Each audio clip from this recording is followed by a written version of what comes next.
Evening, everyone. This is the video teleconference meeting for our fiscal court on January 20th, 2022. We welcome everybody. This is our work session, and we're glad you're with us tonight. And we're going to start tonight's meeting with a cancellation, unfortunately. We were going to do a promotional pinning for our new fire chief, Chief Brian Brewer. But situations have just come up this afternoon at the fire department, and Chief Brewer has asked that we hold off the pinning for another time.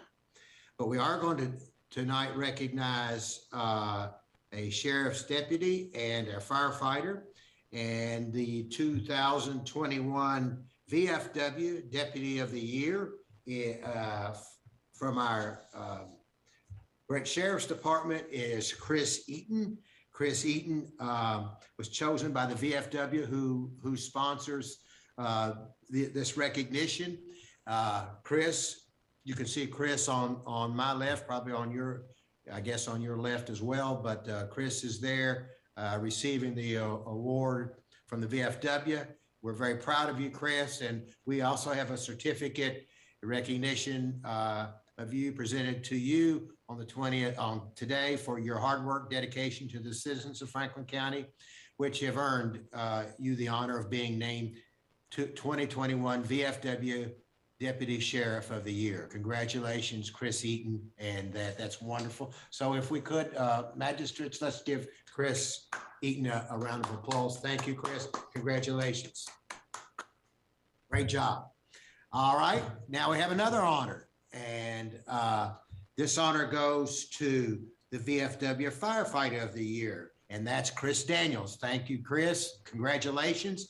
And with Chris in his picture are his wife, Taylor, and his daughter, Blair. And what a beautiful family you have in the picture, Chris. We are so honored and by your recognition and award. So we also have a certificate for you. And this certificate is the same. This is for your hard work and dedication to the citizens of Franklin County, which have earned you the honor of being named the 2021 VFW Firefighter of the Year. So we have those certificates. We congratulate Chris Eaton and Chris Daniels, both of them named Chris. Congratulations for this honor. And we appreciate the VFW for honoring our great firefighters as well as our sheriff's office. So thank you, VFW, and congratulations to those winners.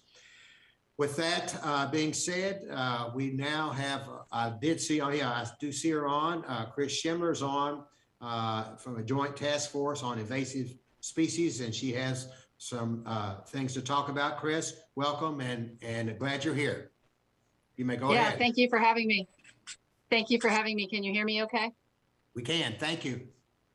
Okay, wonderful. Yeah, I won't take too much of your time. I really appreciate the opportunity to represent the Joint Task Force in presenting to you our draft recommendations. As you know, we've worked for 9 months since we were formed with a really amazing group of talented and experienced and dedicated people, and have produced an amazing amount in that amount of time. And I really want you to be aware that just because I'm the one presenting it as chair of the task force and the face of it, so to speak, this isn't my plan. This is the plan of the task force, which represents a great cross-section of the community, and everybody's leaned into this and contributed. So please see it as that, because that's what it is. I'd first like to walk you through the website. So Andrew, you were going to help me bring that to the screen, and then I was going to walk you through that. So the task force started by understanding that we needed to really get a handle on the extent of our invasive situation in the county. So if you want to scroll down, Andrew. So our first map we created is of a map of likely occurrences based on vegetative type. So, and this is a website that we've built thanks to the expertise of Noor Salam, a Joint Task Force member, who's a GIS mapping specialist working at the Office of Nature Preserves and is representing Audubon on the task force. So these areas show forested areas in the dark green, and the likelihood of depending on vegetative type, you're going to have a likelihood of various species. We knew from the beginning there was no way we could map the entire county. So this is a map just showing likelihood of presence of various species. And then you, of course, have the city core, which is represented in a light red or a pink, however it shows up, that is kind of the epicenter of our invasive problem. All the bad invasives are worse in the city than in the county. If you want to scroll down, Andrew. So we created, looking for the slideshow. Let's go further. We created a slideshow. Keep going down. There's a link. Yes. So right here, where this, sorry, you go up, Andrew, where the image of the plant is. So one of the things we did was build a slideshow, and it is got an icon where you can click on it, the arrow on the right, and it's got I don't know how many hundred species on here, not that many. It has the description of the plant, a picture of it, and a description of the best treatment methods. So we've built a great resource that we have, and the city is going to adopt this website and make it available to the public when the time is right. That's another resource we've created, kind of pulling together the knowledge and the experience of various task force members, including the available literature, to make this available and easily accessible to the public. And just scroll up to the next app, I believe. I think we'll go there. I don't want to spend too long on each thing. So the map with the red squiggly lines, yeah, and I want to zoom in here. If you want to zoom into, say, the city center, Andrew. So next, what we did is we looked at priority areas for treatments in the city and the county. You want to zoom in a little bit more so we can see the lines a little better. We created a set of criteria that, there's Fort Hill, I believe. We created a set of criteria ranking what might be a priority area. I've got a cat on my lap. Some of the factors in that is in the draft plan: public safety, high public visibility, gateway areas, high ecological value or ecological sensitivity. Those sorts of things went into how we rank the various priority areas. What we're in the process of doing now is attaching numbers to each of those priority areas, and we're starting with priority 1 areas, which are the ones labeled in red. Zoom out a little bit, Andrew. It's really hard to see. And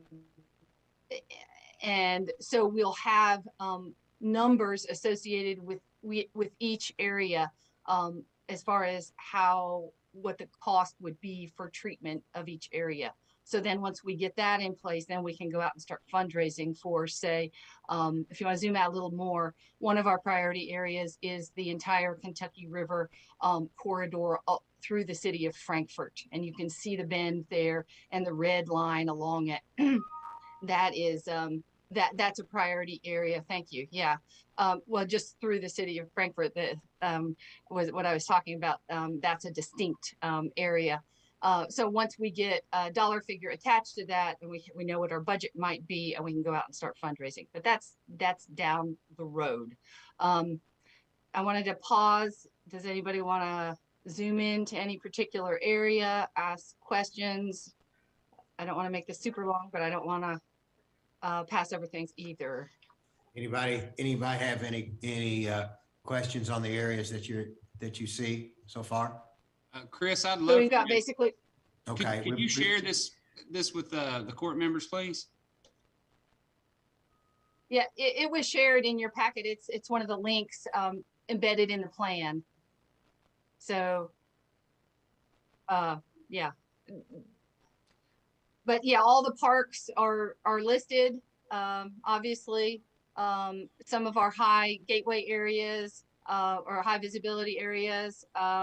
And then the main ones out in the county are significant streams with high water quality designations coupled with adjacency or proximity to large forest blocks, which make them important for water quality and that sort of thing. And we anticipate that, you know, this is an ambitious, obviously, plan. But what we anticipate doing is, once we get approval, creating a fund through the Bluegrass Community Foundation to be able to be a landing place for charitable donations to raise funds. And obviously, we're going to start in the high priority areas with parks and the downtown areas along the river for that. But our philosophy is that we wanted to get it all down so we could be available. It could be available for funding when the time arose. There might be a charitable bequest or an estate that you know, is looking for a local donation from someone who's passionate about Franklin County and wants to keep the money in Franklin County and cares about native ecosystems or something like that. And you know, some of these might not ever get treated.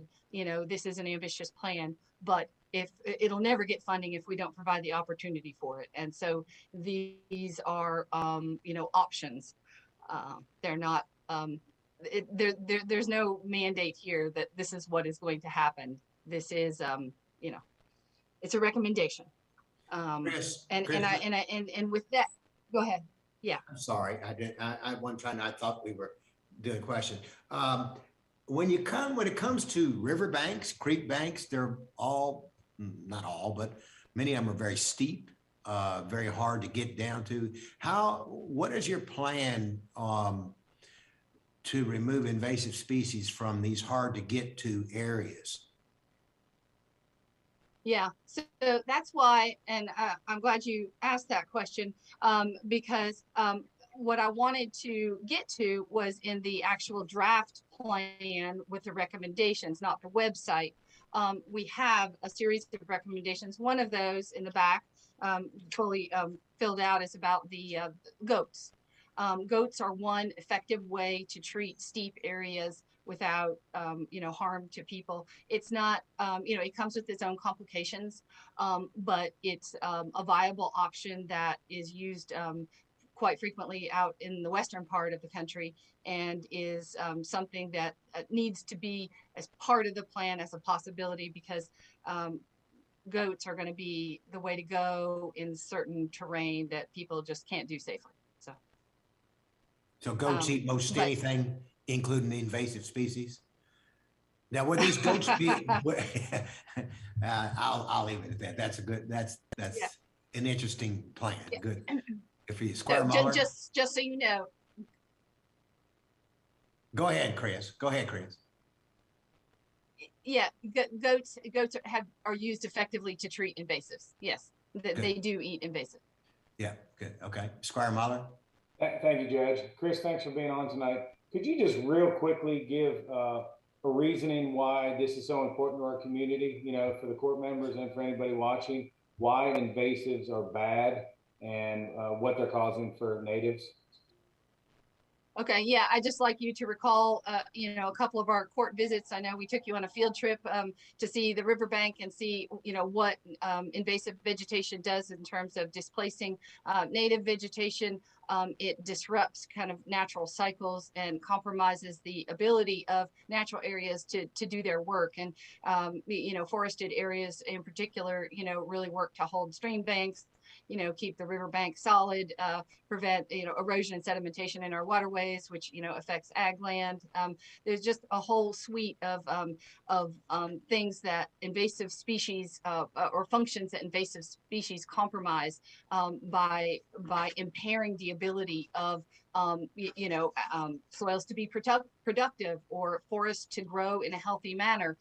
Choking out and displacing natives really is an economic, it's not only unsightly and prevents you from accessing your property, but it's an economic drain on the productivity of our land.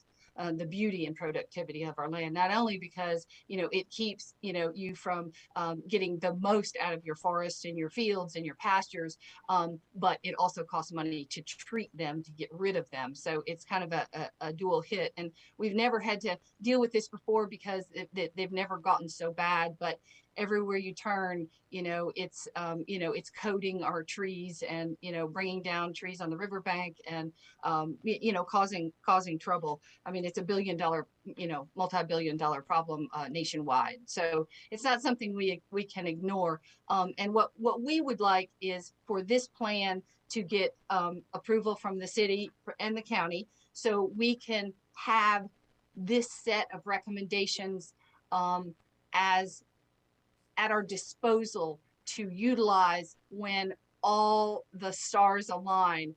The funding is there, the public support is there, we get the final approval from whatever entities we need to get the final approval from. This plan is not asking you all for, okay, we're going to do all of this all at once and it's going to cost X dollars. No, we're not asking for any money, and we're not asking for any specific approval on anything. What we're asking is that you endorse this plan as a series of recommendations, so then we as the task force can take it and run with it, seek funding, work on initiatives. We're already doing, today we already had a Bradford Pear meeting to launch a Bradford Pear program in the county to help people, get rid of invasive trees and replant native trees, So we're doing a lot of these things that aren't going to take money, but do take the support and goodwill of the whole community. And if we can show that we've got the city and the county on board, then we're going to bring money into this community. We're going to involve people civically by getting out in their yards and improving their properties and also helping beautify the community. We're going to improve the environment by getting rid of, invasive species, and also hopefully, create some jobs. So it's, I know you guys have many, many serious issues that you deal with all the time, and this seems like a side issue, and in many ways it is, but it's also fundamental to, to the health and well-being of our community, and it would be great to have your approval. Other questions? Squire Sebastian? Thank you, Judge. And Chris, thank you so much for being on with us tonight. I have just 2 or 3 questions. I did notice in the document that we received that it talked about the task force raising some funds to fund a position. Has there been discussion within the task force if that will be an annual commitment to raise funds for that position? So no, we haven't gotten that far. There is commitment to do it for the first year, with the hope that that contract position can work with us to kind of leverage our work to get more done, because there's great commitment among the task force to keep developing this and advancing this work, but also maybe raise a few funds for continuing that position. But it's not off the table that the task force would commit to a second year of attempting to raise funds for that position. We just haven't gotten that far because there's just so much we've done in 9 months that we haven't talked about the second year. We're just, but that's our goal, is to try to raise $40,000 to get somebody on board to do some of that essential day-to-day stuff to help advance what we're doing. And I've talked about with the city manager and the mayor about maybe having that be a bit of a dual position, someone who also does some parks work, or maybe not full-time invasives, to make it fly that way. And there's definite interest in seeing how that might work. So we're just trying to get our foot in the door. We're trying to do what we can and see where it goes. But again, we're not asking the court for any money. But if we need approval of this, so we can start raising funds to employ people and make work happen. Okay. Thank you. My next question is, I note as I read this recommendation that there was a discussion of partnerships with Eastern Kentucky University and working in consultation with UK. Was there any partnership explored with our own Kentucky State University? Well, yeah, I mean, we have a couple members on the task force that are affiliated with the Kentucky State University. So certainly, yeah. I did note that. Didn't see anywhere in the proposal where it spoke in regard to collaborating with UK and collaborating with Eastern, but it didn't specifically kind of call out a collaboration with our own Kentucky State. So I just wondered about that. Yeah, well, we certainly can put in there. It was almost like, felt like Kentucky State is one of our own because, the couple of people that have been really active members on the task force are representing Kentucky State. And so, yeah, that's an oversight. I guess maybe we could add that in the list of universities for sure, Sherry. Okay. And the reason that calls to mind is because, as you know, inside this document, it includes some information about the goat browsing. Did anyone reach to the research and demonstration farm? That is a beautiful facility in the 1st District. And it has over 100 goats now. Many of them are about to kid. And that's going to come about in March. And is there an opportunity, because I know Kentucky State has utilized those in the downtown business district in the residential area over near Orlando Brown and those homes to do some work in the gardens before, bring goats down and take care of that. So it seems like that may be a built-in collaboration that could be utilized as part of this effort, since in our own Franklin County, there's already goats, that are utilized by the research and demonstration farm. And since this would be an excellent research and demonstration project. Yes, Ken Andreas and the folks at the GOAT program over there created this budget. We worked together to make this happen.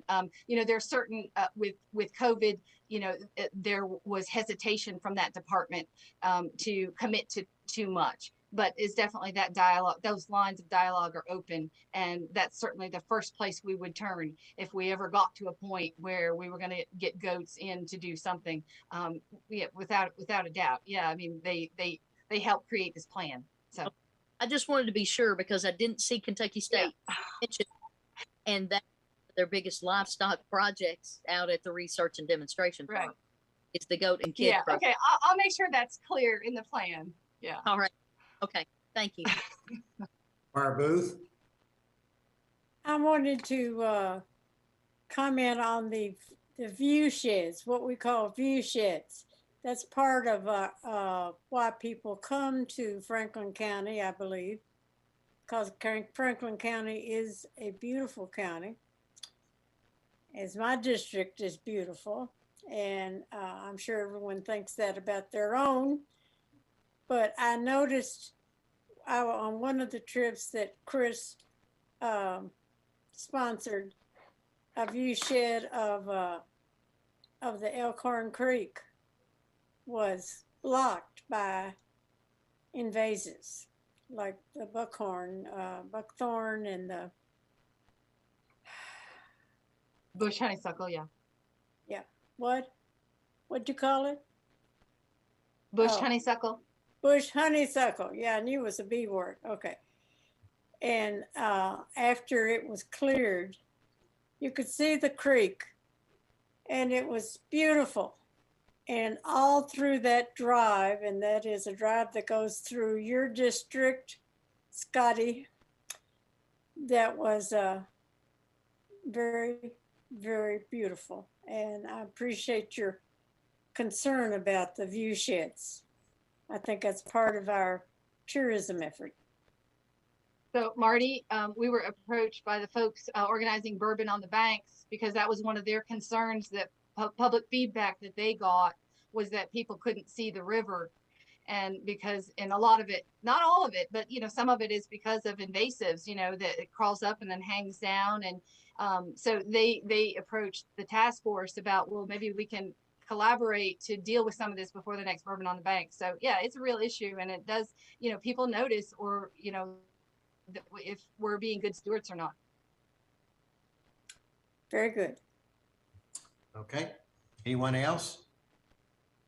Okay, I don't see anyone else. So, Judge, who's hey Judge, if it's okay with Chris and it pleases the court, I will be glad to send out. I know there was a question about the link. I can send that out directly to email to the court members if that would be helpful to them. And that's okay. Yeah. What we'll do, Chris, is we'll have the draft that you're asking for approval by us on the February 11th agenda. Tonight was to entertain questions to make sure that everybody understood what it was about. And So that we'll will have, be up for approval, like as yes, Chris yeah, asked approval of for? the draft, yes. Okay, thank you. And that you'll present that same draft to the city. Is that correct, Chris? Yes, we're on for the February 14th. Okay. Okay. All right. Squire Muller. Hey, Judge, is there any reason, since we didn't make any changes, that we couldn't just vote on this tonight? Not on the agenda. Okay. Yeah, I don't have it on the agenda because you all normally like to ask questions and think about things before you vote on it. I'm just trying to follow what you all like to do. And I would also echo, we've talked about, we've brought up Kentucky State a number of times. They're not listed in the project. I would really like sure that that's in there. They are our university. And it appears that this plan is reaching out to outside universities first. So I want to dispel that and make sure that folks know that Kentucky State is part of this plan. Would you mind, Chris, to send us an updated draft then, please? Would you send us an updated draft, Chris, with Kentucky State? Yes, certainly. Yes. No, those are very good points. I mean, K-State was integral to helping shape the plan, but it was just an oversight. And I'm so glad Sherry pointed it out. And we'll have to run it by the task force and get approval first, because obviously they approved this before it got to you. And then I'll get it to you before the February meeting easily. Yeah. Okay. I'll get you the. Yeah. Very good. Thank you. Any other questions? All right. Chris, thank you. We appreciate it. And God bless you for what you're doing. You really are trying your best to help our community and make it more beautiful. Thank you. We appreciate you. Thank you. Yeah, okay. Thank you. Thanks for being on tonight.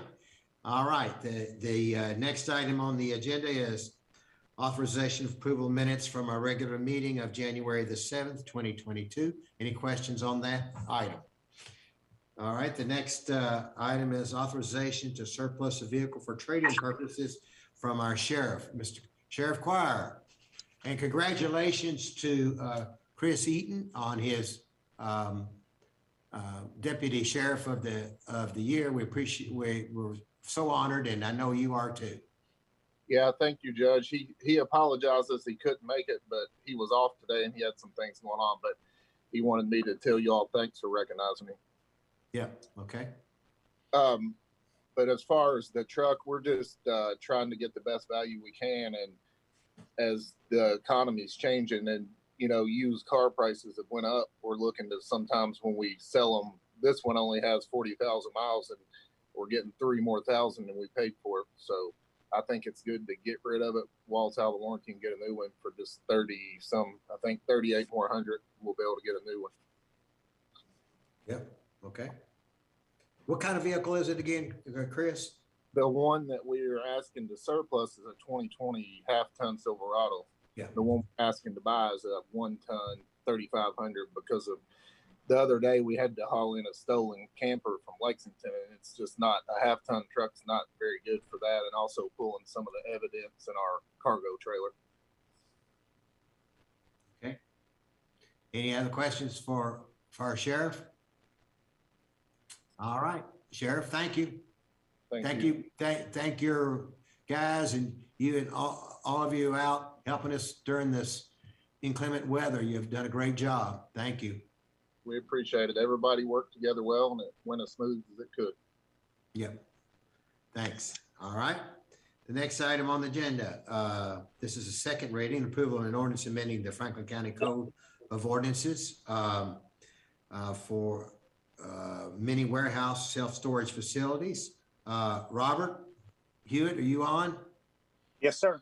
Okay, you want to review this tonight for us? Yes, sir. Briefly, the Planning Commission held a public hearing on December the 9th, 2021, and they have recommended approval to the fiscal court of this revised, amended code revision.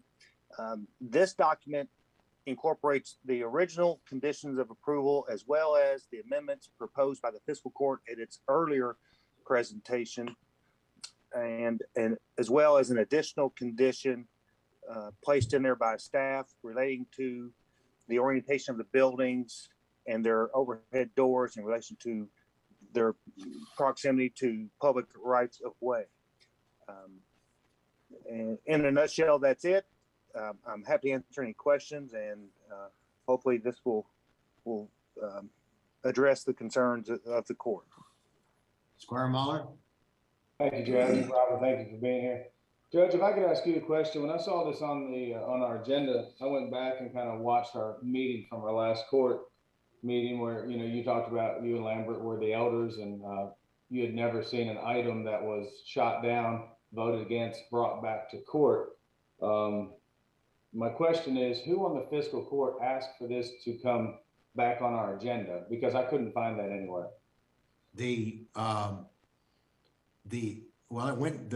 I guess it was the ones that had this in the first place took it back through planning and zoning. It didn't come back to the fiscal court until it went back through planning and zoning. Isn't that how it goes, Robert? Yes, sir. Okay. So when it didn't pass the first time, doesn't it just stop there? It seems like this ordinance kept going for some reason, and I'm just trying to figure out. Well, as I said, I'm assuming that they had talked to some of you, one of you, two of you, whomever voted against it, and you all said that you'd be willing to look at it again. I don't know, but they're the ones that. Confused. Who is they? This is about an ordinance, right? This isn't about a project. This is an ordinance. Well, it is about an ordinance, but it is concerning a specific project. Well, we don't have any information about a specific project, though. Robert, wasn't this about a specific location? Well, Judge and court, while I have had specific discussions about a potential project that has not been filed in my office, which I can't discuss directly, this has been something that I've considered for quite a while because of how this use is allowed for within the city limits, and it's been successful, and the county ordinance only allows it in the agricultural districts and the industrial districts. It would be a shame for someone in the county to have to drive, who lives in the urbanized area, to have to drive way out into the county to go to a storage unit when they could come into Versailles Road or somewhere else to access their goods and their belongings in the storage unit. So, I'd hate to use additional agricultural land for storage units, and thought that since storage units are often, complexes that allow you the opportunity to come and go quite frequently, that it would be appropriate to be on an area with a major roadway in a commercial district, much like the city has seen it as. I just think this amendment makes sense. So while I have had discussions, this is the staff initiated text amendment.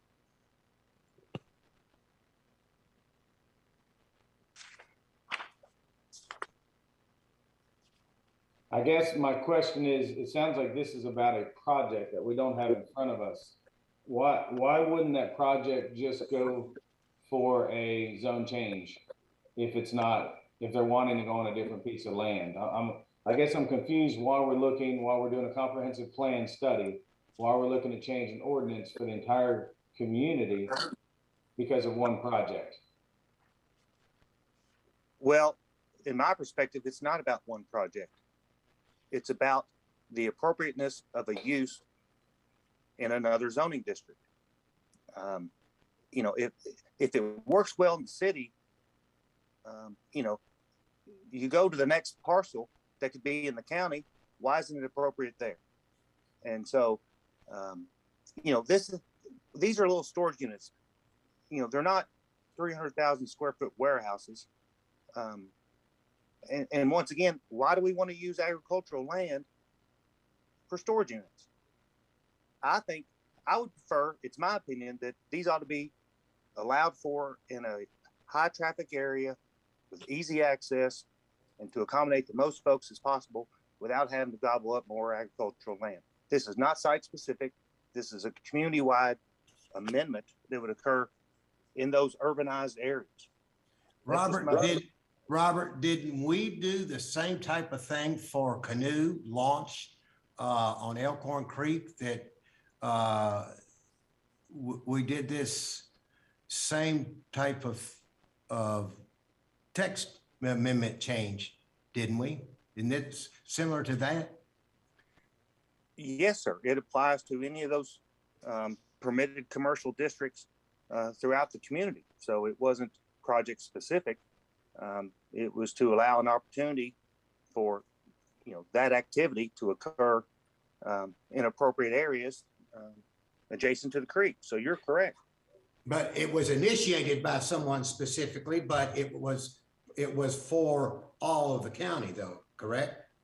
You're correct. That text amendment was initiated by an applicant and property owner in the community. Right, but my wife being the applicant, I don't think this is apples to apples, Judge. I mean, she was on everybody had her information. We knew what we were doing, you know. I mean, I don't think putting little kayaks in a creek to help the community out is the same as building, you know, storage units. I don't think we can compare those. So I don't know, it looks like other people have questions. So that's where I'm at.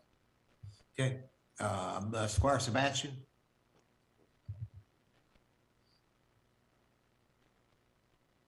Thank you, Judge. I just pulled my material and I've tried to pull it together here, and I'm looking back through the attachments that we have for this document, and then I made sure to put all of my material from our last meeting in here. And in the Planning Commission meetings, this is exactly the quotation from there. Under commission questioning, Mr. Lee asked if the ordinance change had not been approved by the Fiscal Court because they wanted changes to be proposed within the text amendment. Mr. Hewitt stated that was correct. I don't recall the Fiscal Court asking for any changes to the text amendment to be taken back to the Planning Commission in December. So I just sharing what I read here, and then from our information from our January 7th meeting, which somehow is not in this packet, but was in that packet, there was a staff report attached that said the Fiscal Court requested 2 additions to the text amendment that was originally reviewed by the Planning Commission, and that's dated December 2nd. And again, me personally, I don't recall the Fiscal Court taking this action up again to request this to go back to the Planning Commission or anyone to request changes in that. But I also have one statement to make. Our planning director just talked about taking up valuable agricultural land for a project like this. You know, something came before us earlier about taking up valuable agricultural property to put an RV park on.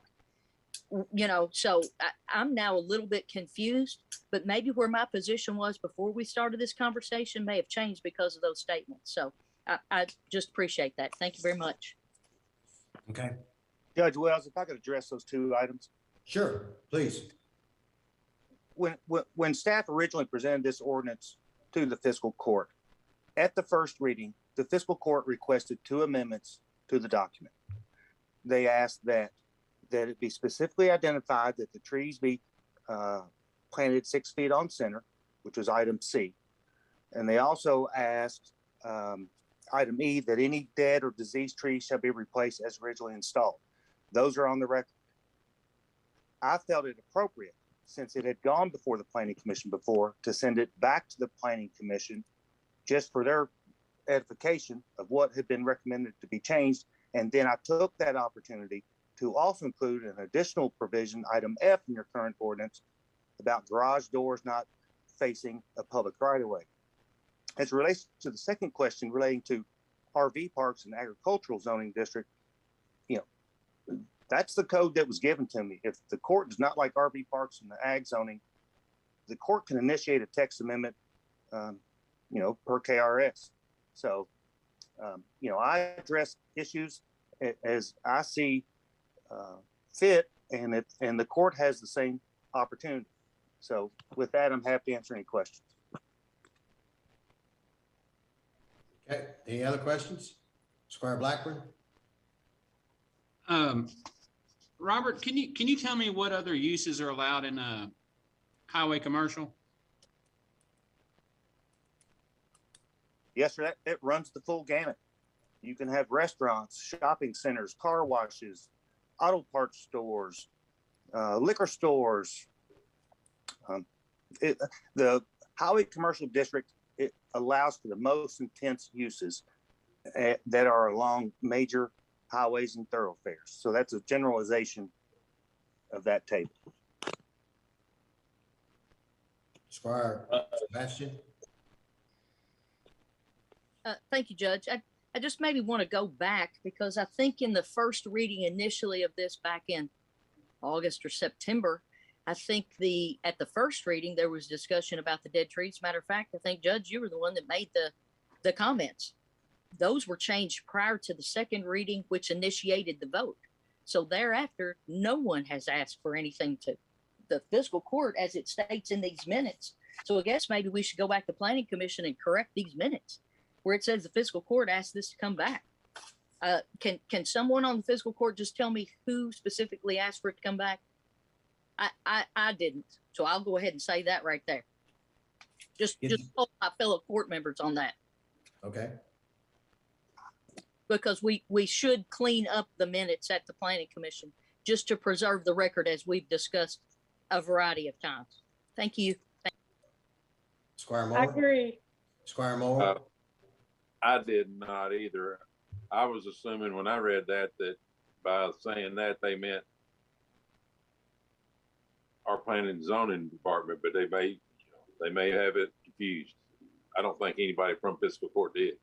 I think the people wanting this done took it back before them or took it back to planning and zoning.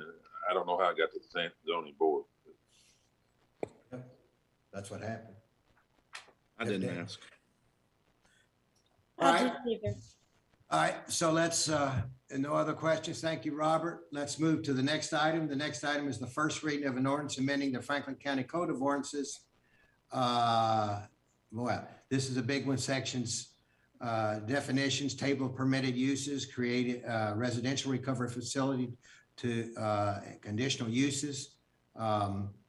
So Robert, we've spent several months on this. You've really worked hard with the people involved here, Mr. Harp and the Deatons. And what is your recommendation? So members of the court, there were questions at the last meeting under a discussion item had staff and the applicants discussed this issue with the sheriff's department relating to response times. Since the last meeting, the attorney, Mr. Josh Harp for the Deatons, and I met with the sheriff to discuss that directly. So based on that, and then some internal discussion between Mr. Harp and myself, there have been some additional revisions to the conditions attached to the ordinance that I would like to allow Mr. Harp to present to the court, since this is an applicant initiated text amendment.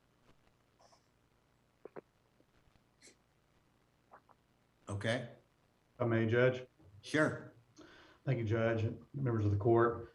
First of all, again, thank you for allowing us over the last several months to collaborate thoroughly with Robert Hewitt and the planning department and others in the county in order to address the concerns that the court has had. I am hopeful that we have done that. I know we've worked very hard to do that and have spent a great deal amount of time to do exactly that. As Mr. Hewitt mentioned a moment ago, we did meet with the sheriff, and I see the sheriff is on the call and was on the call earlier. And while I won't endeavor to speak for him, I think it's fair to say that other than expressing some general observations that we have a great need for residential recovery facilities in Franklin County, he didn't identify any particular additional criteria or concerns or elements that he believed should be included as additional conditions to make him satisfied that the Sheriff's Department would be able to handle their obligations in the event of some type of an emergency or police response. And obviously, again, he'll be able to speak for himself if the court so requires. But because of that, and again, Mr. Hewitt and I met with him at some length. I don't remember how long that meeting went, but as I recall, it was well over an hour. And we didn't uncover really any new elements that we felt would be appropriate or necessary to add as additional conditions to the text amendment. So as Mr. Hewitt said, we did then go back to the amendment itself. We did a couple of things that are in the text that I believe is in front of you. And I'll take those somewhat out of order, if I may, just because I believe it's a little more logical maybe. We first added a waste management provision to those requirements. That's that new paragraph F as conditions, requires that any residential recovery facility located on a lot which is not connected to the sewer must get the inspection and approval of the Franklin County Health Department. That was based on the conversation that we had with Mr. Cameron in the past that we talked to the court about at our last meeting. Also added paragraph G, which is the requirement to obtain a fire department pre-plan. As you will likely remember from our last meeting, that would involve a walkthrough by the fire department to create and file a pre-plan and keep that on file with the fire department, which better equips the fire department to deal with emergency if and when they occur. We also, based upon the conversations that the fiscal court has had in the past, the several conversations, we did go back and tweak the zones. And while it is still a substantial list, there were 4 zones that were removed from the list. Specifically, that was RS, RD, RL, and RH. And then we added 2 zones based on the conversations that the fiscal court has had so far, those being CG and CH. And then finally, what I think may be the headliner, so to speak, based upon the conversations we've had so far, is that we added some language to address the minimum lot size. That's that paragraph E, which requires that the minimum lot size for a residential recovery facility in any ag or RR zone would be 5 acres. That's substantially larger than the minimum size in RR, which is 1.5 acre by default. It says that, and that would be true for smaller size residential recovery facilities. However, if it is a larger facility, if it has an occupancy of more than 16 persons, more than 16 beds, then the minimum lot size in either of those zones would be 10 acres. And then we also sort of, going back to that metric of the minimum lot size in an RR zone being 5 acres as compared to the default 1.5 acres, we applied what I think is a consistent approach in the RA zones, and that is to say that 5 acres is approximately 3 times the minimum size by default in RR zones. Doing the same thing in an RA zone results in upping the minimum lot size to approximately 1 acre. And so that's what we proposed as the minimum lot size in those RA zones. I believe that addresses all the changes that we've made, and I am hopeful that has addressed the concerns of the court. Obviously, be happy to answer any further questions the court may have. All right, so we got a lot to go with here. Squire Muller, you had your hand up first. Thank you, Judge. Thank you, Mr. Hart, for being here again. So if I could ask Mr. Hewitt a question, just to be clear. So anytime applicants like the Deatons or anybody else, this would still go in front of the Planning Commission, correct? No, sir, this would go before the Board of Zoning Adjustments as a conditional use permit request. Okay, thank you, Robert.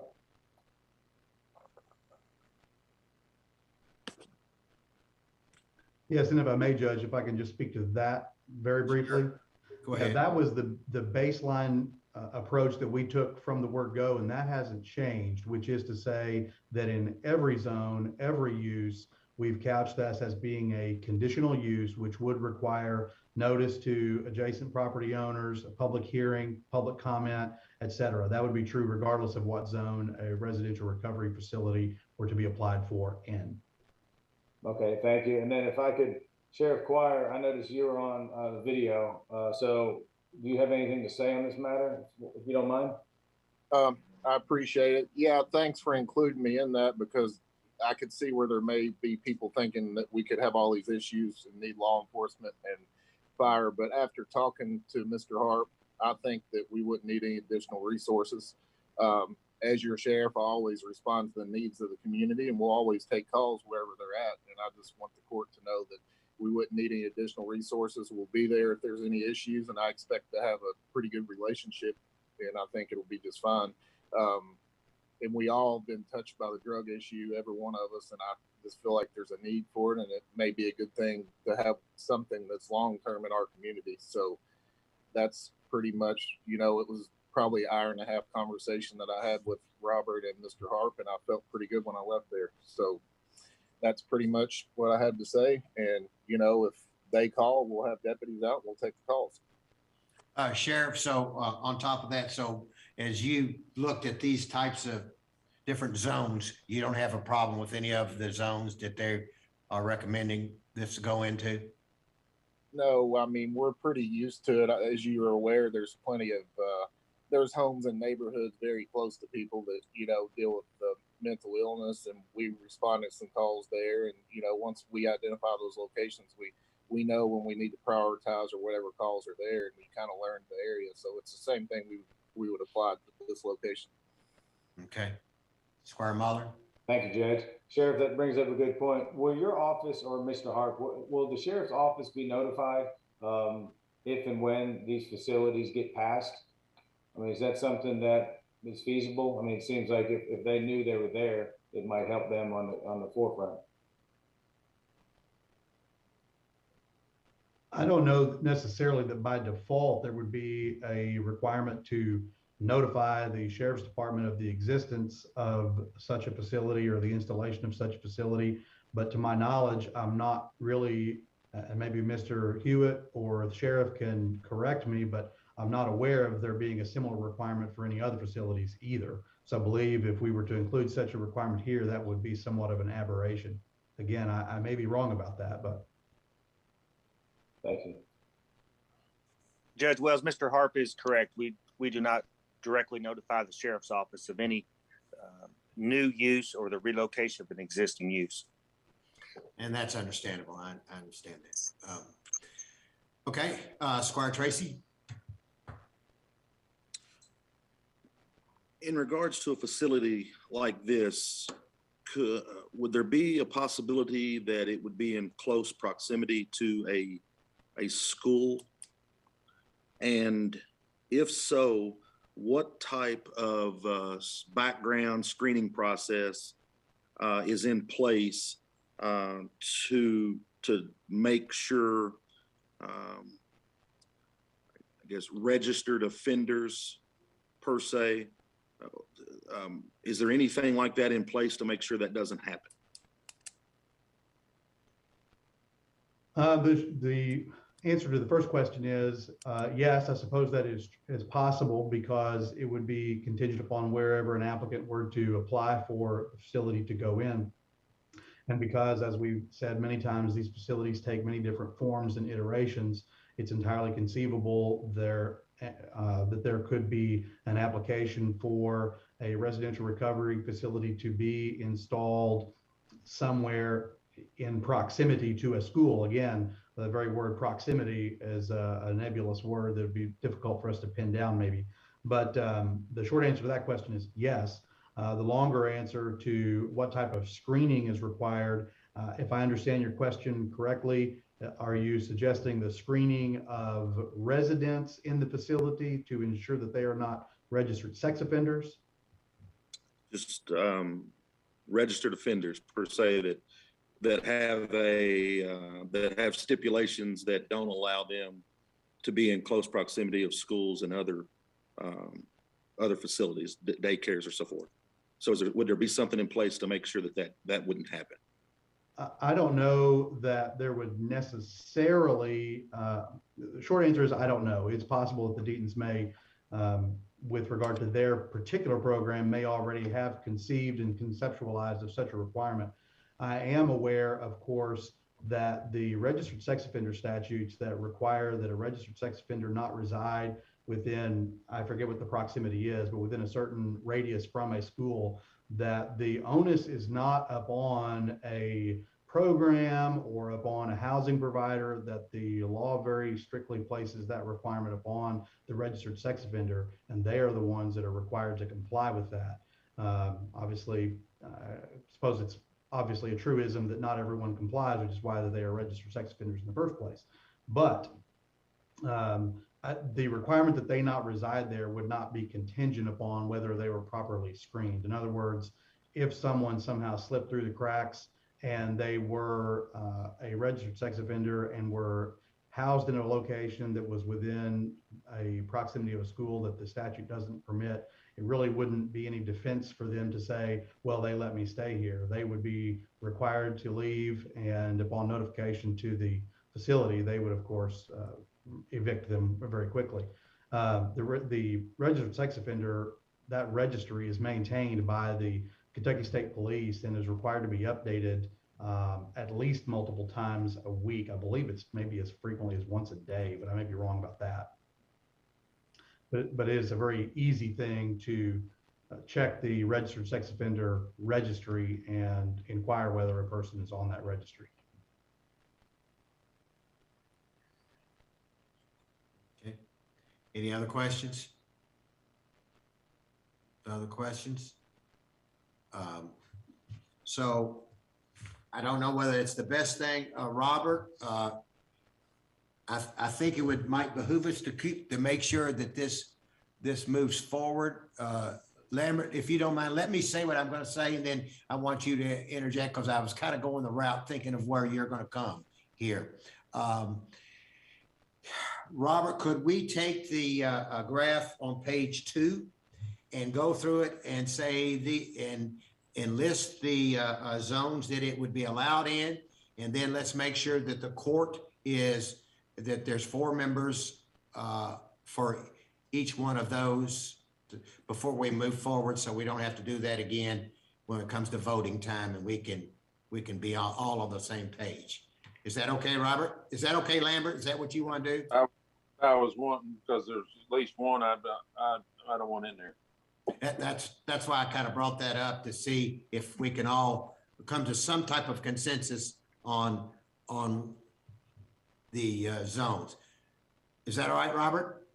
Yes, sir. So if everybody would turn to page 2, where it has the a graph, and Robert, we'll just start with AG. Is AG an appropriate zone? Yes or no? Yes. Robert Hewitt, is AG an appropriate zone? Yes or no? Yes, sir, I believe in that. So that stands for agricultural. Yes. Is RR an appropriate zone? According to what you're asking for? Well, yes. It's the applicant requesting it, but yes, I find it appropriate, and that's rural residential. All right. RA? So RA is a large lot, single family residential district. Some RA zones are on septic. So, I'll leave that at the court. We're starting to get into single family districts at this point. Yeah, I don't RA should be included. You don't think RA should be included? No. Do you have a comment, Robert? So tell us again, explain an RA so we can get a better understanding.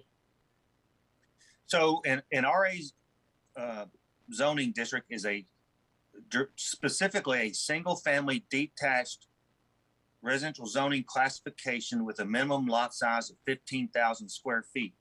This text amendment would require a minimum lot size of 1 acre for this facility.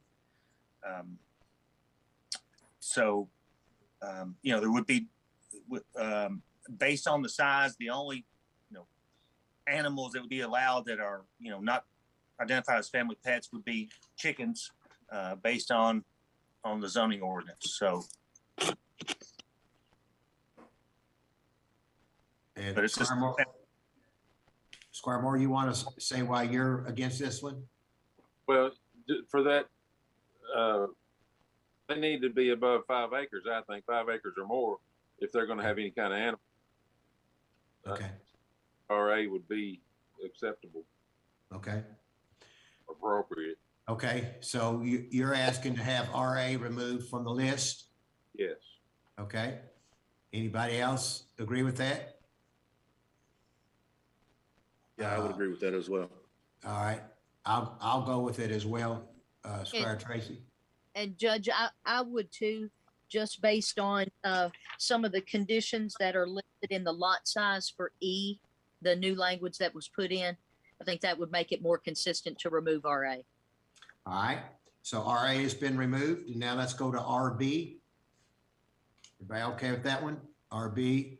Did you have your hand up, Squire Blackburn? No, sir. Okay. RB's okay. How about RC? Robert, but yeah, I had questions on RB too. Okay. The only one I would be for in the R's would be RR. Robert, you want to tell us about RB? yes, sir. So that also is directly a single family detached residential classification. The B references a medium Lake subdivision, Westridge subdivision.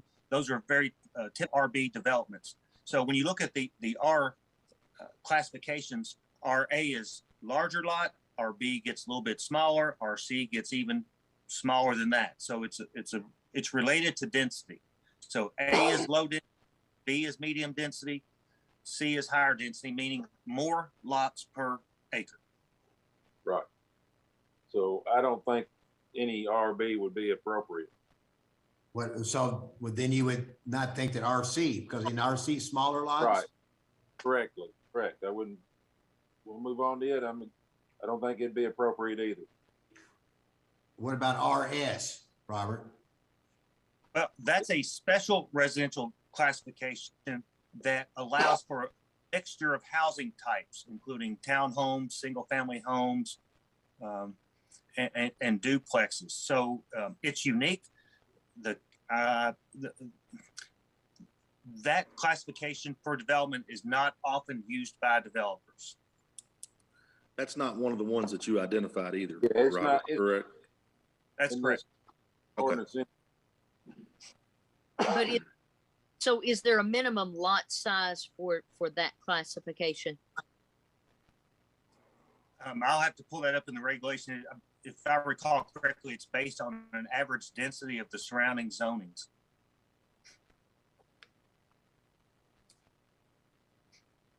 Okay. Instead of going, is there someone that wants to say that you want to not allow any of the R's except for RR? That's what I would like to say. Yes. That's what you would like to say? Robert, I guess the question then would come to you. Are there any of the R's other than RR that would require at least 5 acres? Not per this amendment. Other than RA, the other R districts require connection to public sewers, if that helps the court any. Okay. Mr. Harp, I'll allow you to interject if you'd like. Obviously, it is the court's prerogative to do what it wills here. I just think it's it's important to remember that as conceived, this would include not big facilities in residential zones, but the use of homes in residential zones that does not change the density of the residency in those homes, but would include homes that are used for purposes of having a handful of people still living there. It's just that they are living in a home where they are kept in a sober and drug-free environment versus those same people living in that same home with that same density, but not being a part of that program. And so I just, once again, hope that the court remembers that the reason why we've included the zones that we have is because we see and we have seen the model successfully portrayed, successfully demonstrated in other places where a home in a residential location that has substantially less than 5 acres can be used for the purpose of housing people that are in a program, maybe in the later stages of a program, but are not in some industrial 20-bed facility, but are in a group home where there's 3 or 4 or 5 residents. And that's why we believe it would be appropriate in these zones where there's a substantially smaller lot size, because we could repurpose homes that already exist there. So again, it is the court's prerogative to do what it wills, but this is why we have asked for those facilities to be in those other R zones. One other thing is the version of the ordinance that I have in front of me, which may be the one that is in front of the court, I'm not certain. We had intended to take out of the list the zones of RS, RD, RL, and RH. And so if the version of the ordinance that you have in front of you under 155, 124A location includes RS, RD, RL, and RH, then that is a previous version of that, and not the one that I had submitted back to Mr. Hewitt. So the list that we are asking for currently is RR, RA, B, and C. Thank you, Judge. Okay, we have RA has been removed as well. We can remove RS, RD, RL, RH, and that leaves only one other R, and that's RM. What is that, Robert? Squire Muller, go ahead. I'm sorry. No, you're fine. You're fine, Judge. Thank you. I just want to say that this is a huge problem in Franklin County, and the Deatons have obviously, this is what they do. This is their wheelhouse, and I think Mr. Hewitt and Mr. Harper have worked with the choir, Sheriff Choir. I'm sorry, and I just want to say I'm fine with their recommendations. I think if that's what it's going to take to get people back on their feet, and it sounds like it's a very controlled environment. I don't run a facility like this, so I don't want to be the one telling them what's right and wrong if this has been proven to work. So I just wanted to make that statement. Thank you. Mr. Hewitt, tell us what RM is. He's saying that he wants that one left in. RM isn't in the ordinance. It's not in the document. Well, okay, it's on my sheet. I'm sorry. Then I'm sorry that comes out then. Now, is that correct, Mr. Hart, that RM comes out? Yes, that is not on my list. Okay, that's on my sheet. Okay. So the sheet that I have in front of me, so we can all be sure that we're working from the same document, somewhat like we discussed about the Planning Commission meeting minutes earlier. The document I have on page 2 of 4 under 155124 residential recovery facility A location says it includes AG, RR, RA, RB, RC. It does include, Mr. Harp, RS, RD, RL, and RH for the R's. Then PO, CL, IC, and IG. So maybe you could make sure to share with us. You said the R's, the only RR that was included, I guess, in your conversation with others would be what? Just so we make sure we're all on the same page. Because it sounds like our material is not maybe what you submitted back. I think that appears to be accurate based upon what I'm looking at here. I noted that on my copy of that, it looked to me that the actual list at the heading may be accurate. Regardless, I'm sorry for demurring. The list that we are asking for is RR, RA, RB, RC. Those are the only R's that we are asking for, is those 4 residential zones, RR and ABC. Okay, and so we have, there were 4 votes to remove RA. So RA has been removed. Are there 4 votes to remove RB? Be one. Judge, may I ask a question again about the lot size? Because as I understood it, just in general terms, I think that were shared with us. Okay. And for RB and RC, and then again RS, those lot sizes, but I guess RS is not part of the conversation. I'm sorry, I'll remove that. Those lots get smaller as the letters grow in the alphabet. Is that correct? Yes, that is correct. That is correct. Okay, and so the lot size for RB would be what is the lot size for RB? The only reason I'm asking is because over on the next page 3 of 4, it talks about minimum lot size for the facility in RA would be 1 acre, which, as I understood earlier in the conversation, the lot size for RA is 1,500 square feet, which doesn't meet the minimum that is in item E. So if that is the case, then RB and RC would not, just by general definition of the term. Is that correct? Or I just want to make sure I'm understanding it properly. So the minimum lot size for an RB zoning lot is 9,000 square feet. RB. So an RA zone is 1 acre as opposed to 5. And that was a concern for some of the magistrates, right? Is that correct? We wanted to keep it at 5, a minimum of 5 acres. Right, Robert?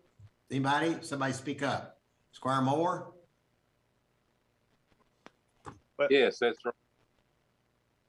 Okay. So RR is 5 acres, right? Yes. RA is not 5 acres. RA is 1 acre. RB would be less than 1 acre. Robert, you got to help me here. RC would be even less than 1 acre. So, Judge, per the current ordinance, RB minimum lot size is 9,000 square feet. For the RC, the minimum lot size is 6,000 square feet.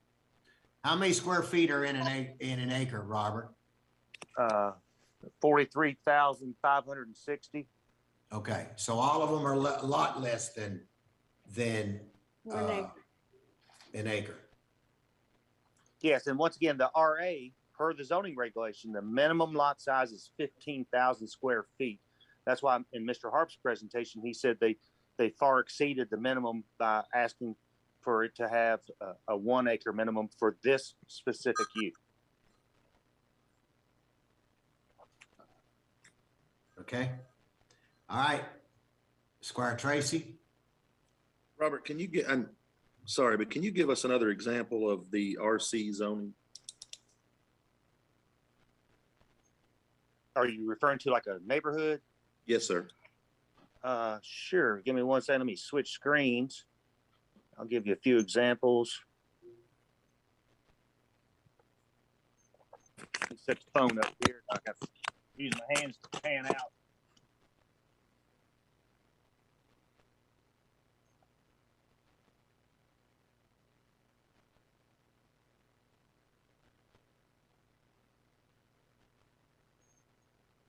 Let's see here.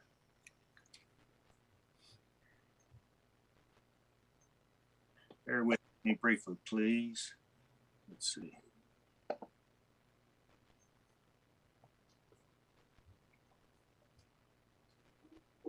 All right, so as I look through our zoning map, an RC district would be located, let's see.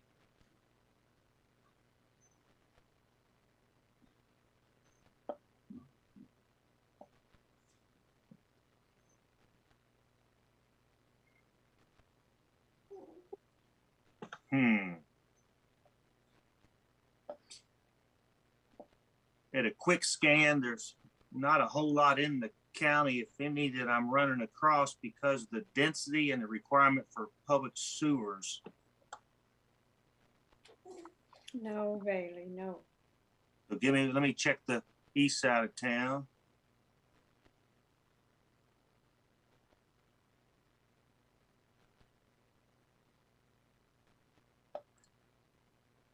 At a quick glance, I'm not really seeing any RCs outside the city limits. If you'd like an example of something within the city, we'd be looking at areas such as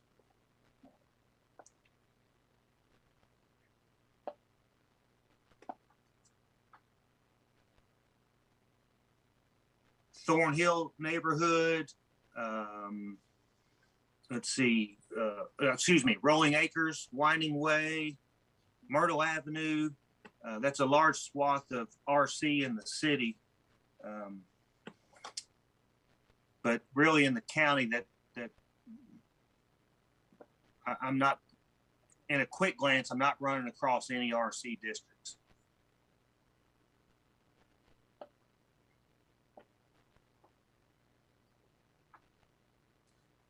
Okay. We have RB. Can you give us an example of an RB? Oh, yes. So RB would be,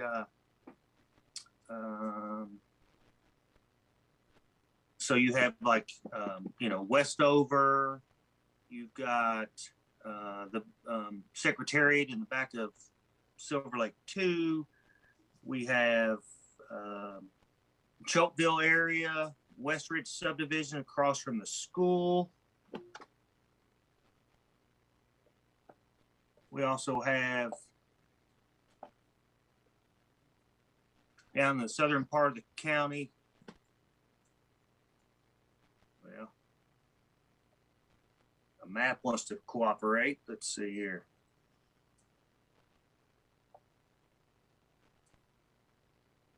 There we go. So in the southern part of the county, we have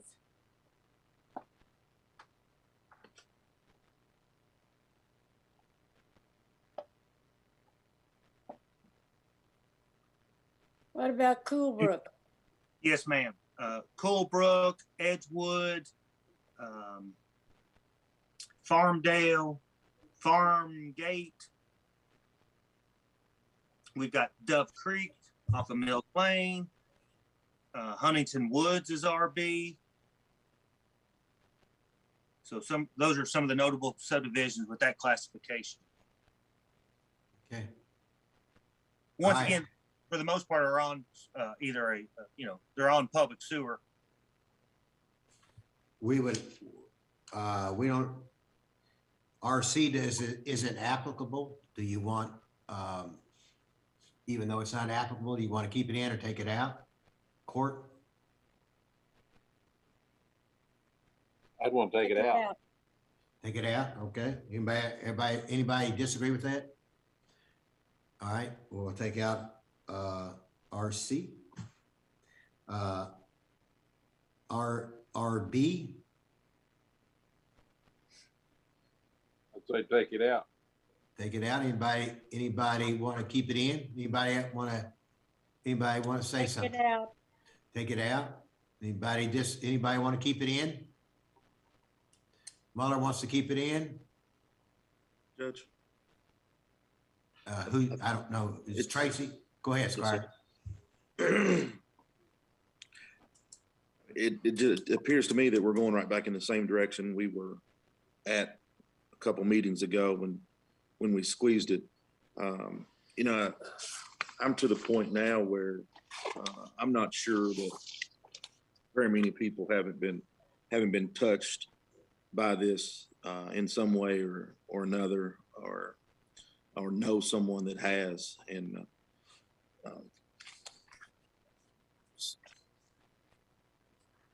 we need them. I mean, I think our community needs it. Well, right now we've Listen to got Sheriff AG Choir, and so. RR, AG and RR, then PO, CL, CG, CH, IC, and IG. So it's not as if we're saying we can't have it. We're just Yeah, putting. no, I get it. I totally understand.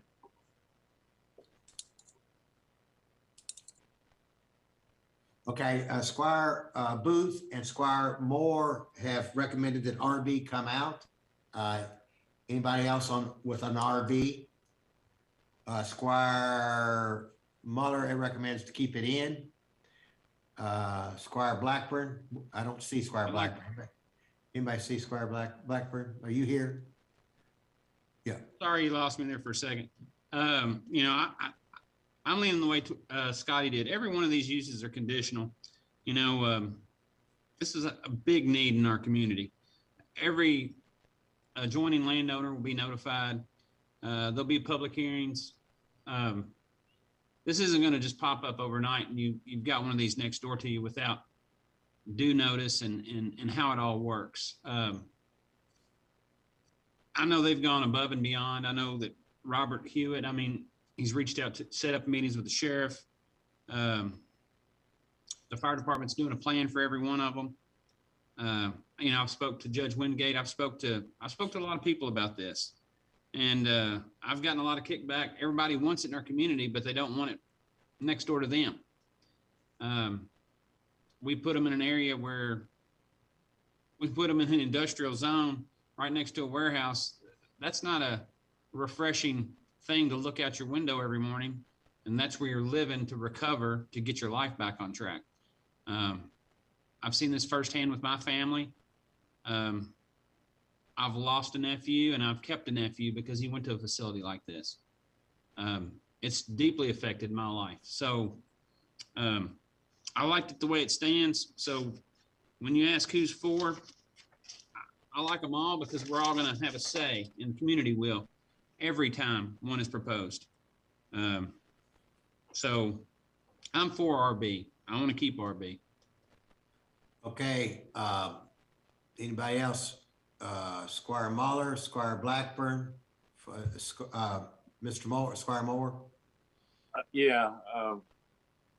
You say the neighbors are going to be contacted and all that, but I've got one in my neighborhood and they've got sewage running down the creek and the health department can't do anything about it because it's already in operation. Nobody wants this right next door to them. And by going in less than 5 acres, it's going to be right next door to them. You're going to have several people living in a house. And a lot of my complaints come because someone's got several people living in a house. My constituents don't want this. So I'm going to stay at 5 acres. Okay. Squire Muller. Thank you, Judge.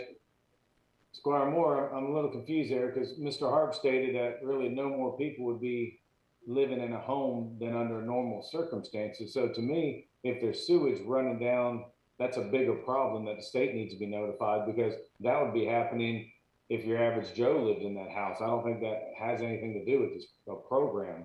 So I don't think it's fair to just put recoveries out on 5+ acres. I don't think it's healthy for the people being in recovery.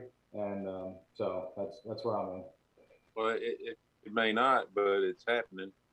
And I've not been able to do anything about it. So that's why I'm where I am. Okay, so right now we've got AGRR, RB, and I think RC got taken out. So really the question is what do you want to do about RB? Squire Sebastian. Judge, can I go back and ask a question about RA? Because as I understand it, RA is larger than RB. Is that, I just want to make sure I'm understanding that properly. I'll let Robert answer that. Yes, RA has a larger minimum lot size than RB. But it's not 5 acres. No, sir. It's minimum in the RA zone is 15,000 square feet per lot for a single family home.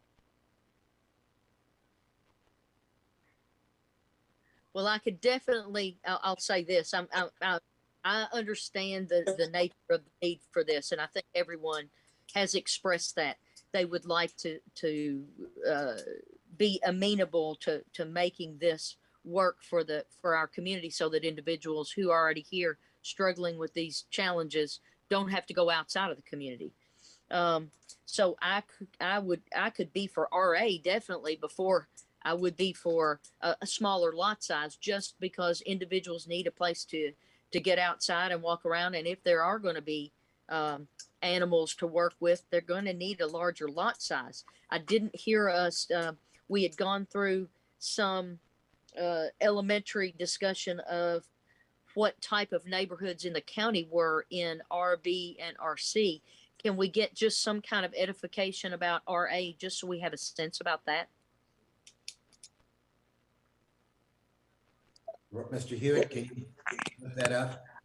Yes, I'd be happy to. Let me. Thank you.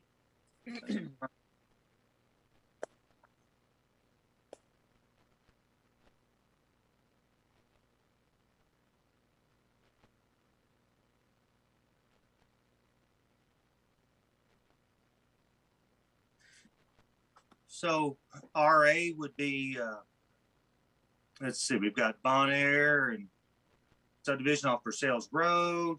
We have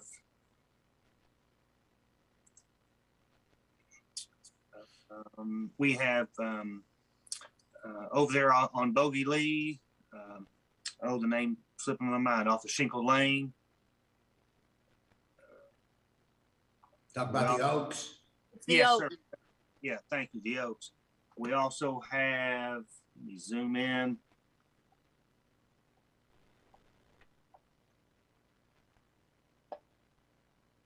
So out on Leestown Road, we have Spring Hill subdivision. There's an RA. And of course, there's a large farm to the east of that that's currently zoned RA. We have the Pine Woods subdivision, also off of Leestown Road, that is RA.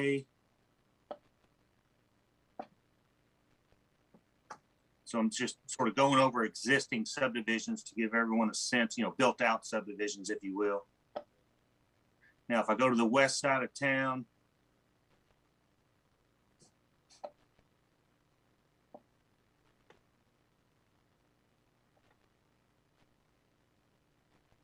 Benson Creek. let's see here.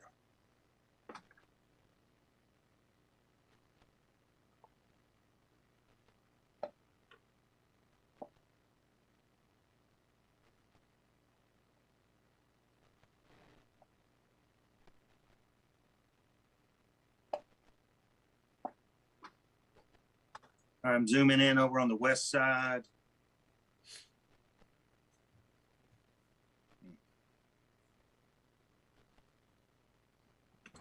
Robert, while you're doing that, is anything RA is the smallest lot size for septics, isn't it? Well, actually, a new RA district now would not be allowed to be on septic because of the requirements. Okay, thank you. Yes, sir.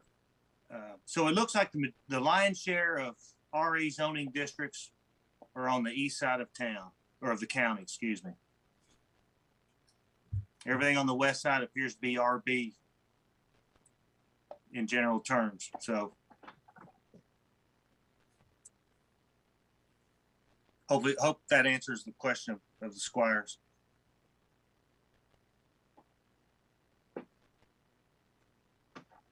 Okay, it's time to kind of get our heads around this so we can move on to the next item. So we've got everybody agrees to the first two, AG and RR. The second one is RA, and at first there were 4 people that wanted it removed. I believe it was Moore, Sebastian, me, and Booth. Is there are there any changes to that? I was one of those. What were you? Okay. Right. Any changes to keep I it? withdraw my objection to RA. So you want to keep RA in? Yes. Okay. Squire Tracy, Yeah, you want to keep it in now? no, I supported taking RA out. Okay. Sebastian?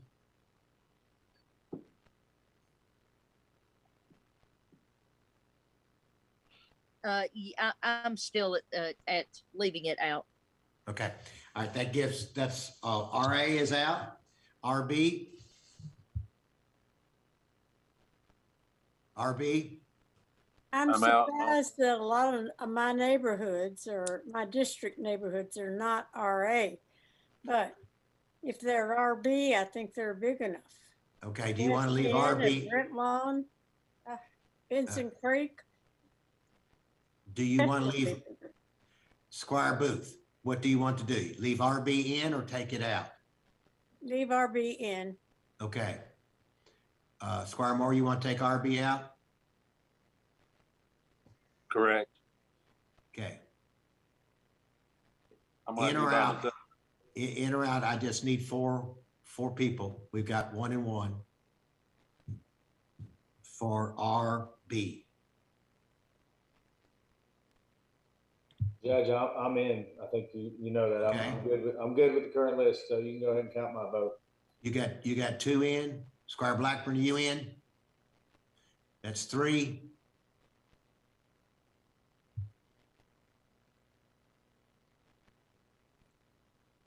Judge, based on it being a smaller lot size, I think I'm going to be out on that one. Okay.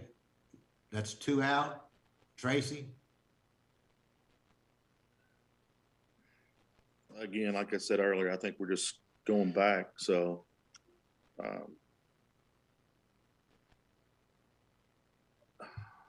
kind of go back to what the sheriff said. You know, the sheriff's had long, detailed conversations with this group and feels comfortable. So, yeah, I'm fine with leaving it in. All right. RB's in. All right. The next one is RC. Were you okay with that, Judge? Were you okay with? I'd like to take it out, but it doesn't matter. You outvoted me, so. RC? No. Squire Moore? It's, smaller than RB, so leave it out. Squire Booth, did you say something? I said no to Okay. RC. Okay. Squire Sebastian?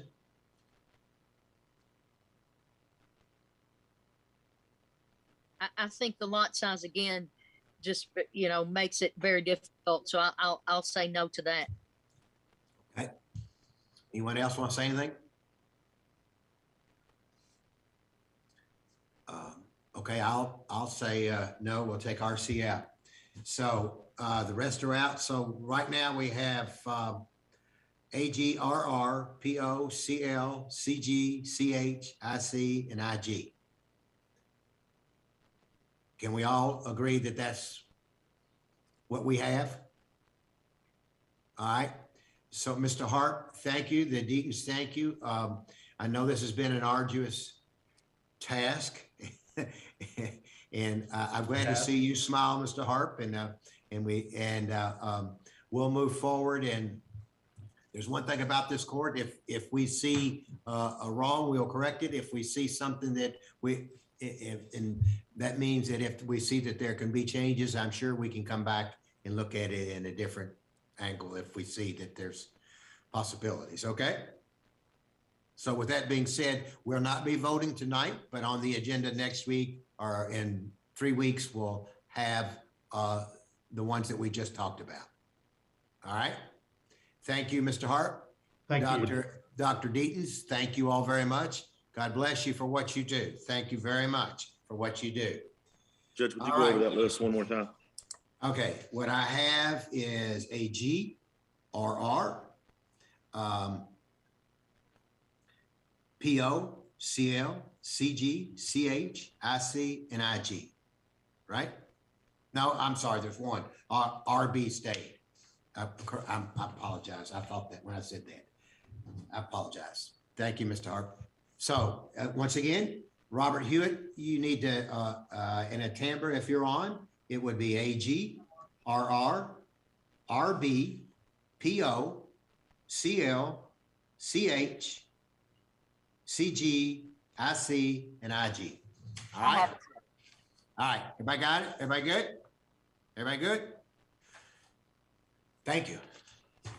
Thank you. All right. Thank you. All right. The next item, Mr. Hewitt, this is the Robert Hewitt Show tonight, everybody. And Robert, you're the star of the show. You're just about finished, though, halfway there. The next item goes back to you, and this is a creation of a temporary construction easement at the city of Frankfort at Lakeview Park. Mr. Hewitt, and we have Mr. Hodgson on. Hello, Mr. Hodgson. Good to see you. You got any update on Hoggy's Ice Cream when it's going to open back up? We'll be back open again in a couple of weeks, and then we'll be opening up a few weeks after that for the season. We miss it down here. Okay, that's the last plug I'm gonna give you for the night for your business. All right, Mr. Hewitt. Yes, sir. This is a request by the city of Frankfort, specifically the Frankfort Sewer Department, to gain approval from the court in hopes of relocating the Silver Lake pump station from Silver Lake 1 subdivision across the street to Lakeview Park. So before they complete design, they are requesting the court grant a series of easements, one being a temporary construction easement, a permanent sanitary sewer easement, a permanent access easement, and permanent utility easements to provide service to this pump station. And then, this will tie into their main collection system. So if approved, and if design is completed, funding is appropriated, and construction is completed, the pump station at Silver Lake 1 subdivision would be decommissioned, the collection system realigned to send it over to the pump station at Lakeview Park to serve their residents, both within the city and the county. And you were provided a copy of the easement documents that were quite detailed. It could be confusing. However, I do have Mr. Hodgson, the director of the Frankfort Sewer Department, online, and he can help address any additional information and concerns or questions the court may have. I could also add that this has been presented to the Park Committee on numerous occasions. These easement documents were provided both back to the Park Committee as well as the Fiscal Court via this resolution. Squire Blackburn. Were they also given to the consultants? They were given an earlier design, not necessarily the easement documents, but just the location of the pump station. That was several months ago. And basically, once they got a contract signed, or when the county agreed to the contract, that's when the general document was sent to them. The same one that an earlier version that was sent to the Park Committee. So yes. Squire Mahler. Thank you, Judge. Kenny, thanks for being on here. I know this has been many years down the road, and I know the people of Silver Lake will be happy if this gets passed here. Question, and kind of piggybacking on Squire Blackburn's, So are you familiar with the current park project that we're looking at building at Lakeview Park? Will everything, I noticed there's a line that's running up and I think it's tying into our existing restrooms. Do you see any issue with if we're able to build a proposed facility, this pump station being able to handle that with no problem? We did design this so that it has some additional, so a smaller amount of additional capacity with it, but we are abandoning an old force main that goes along with this and putting a new one in. So that force main will stay in the ground. It'll just be capped off. So if we need to upsize pumps and, look at additional capacity, it does have that possibility, for additional capacity and even upsize it without a huge cost again. Okay, thank you. But if we do upsize it, the cost would come back to us. Is that correct, Kenny? Just depends on what project it is. We try to, any developer obviously is responsible for upgrading to get capacity to their facilities. But in this instance, if it's just a pump upgrade, after so many years, we have to change our pumps anyway. So that would be a simple change, and it may be a small charge depending on what the flow is. Now, if we're looking at a significant amount of flow, obviously that would require a little bit more engineering and making sure that we have capacity downstream.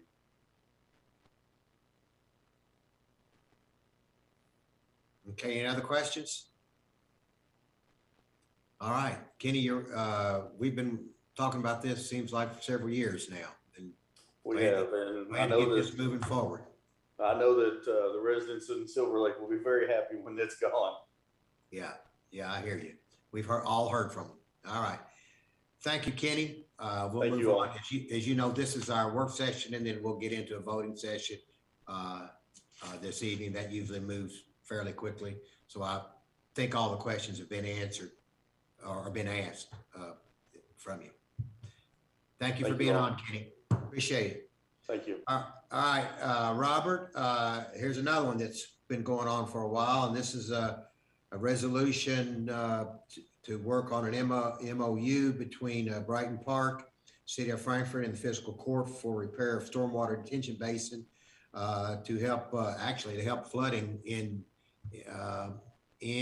Bon Air and into the Two Creeks area as well. So we've witnessed a lot of flooding over the years. Robert, we've been tracking it. This is one piece that could help those areas, right?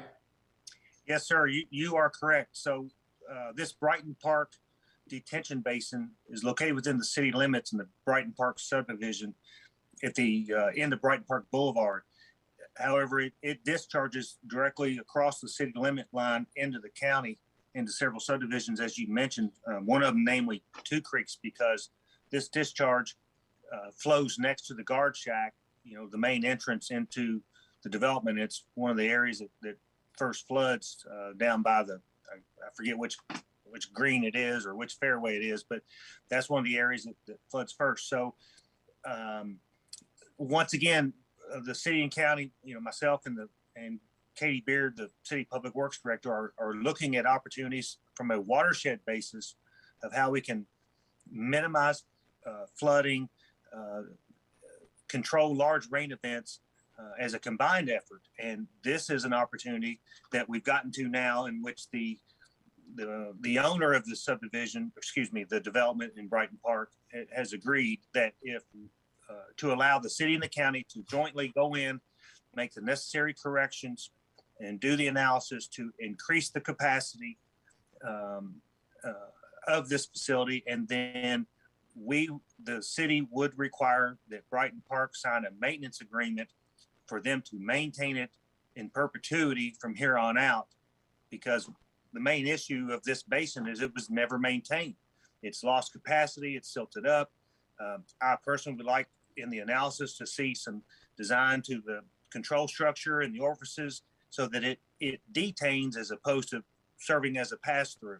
So that's going to be one of my goals in this design. So this is a benefit to both the city and the county, more so probably the county. and the city's been great to work with, and this will be a cooperative effort for minimal cost. And I recommend approval, and I hope this is just the beginning of many joint projects relating to stormwater in this community to serve the residents and visitors that come here. Very good, Robert. Any questions? Squire Blackburn, this is in your area. Yes, sir. This is something I was looking at 3 years ago, and I know we had talks. Robert was talking with Public Works, and I remember talking to Keith Barker when he was still at Public Works, and then Katie Beard. And I'm glad we finally got this sorted out. I think it's a great resolution to the problem, creating a more retention and having them do a maintenance agreement in perpetuity. I think that's outstanding.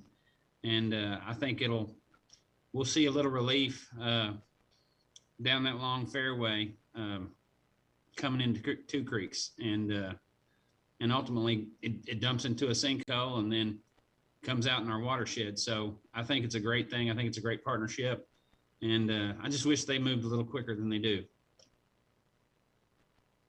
Okay, anybody else? Squire Sebastian?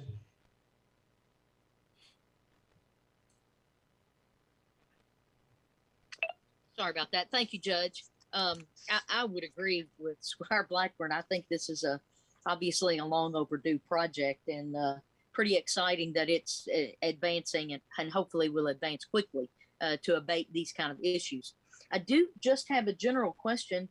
When I was reading through the document in item 4, is there any need to specify the type of equipment that the county proposes?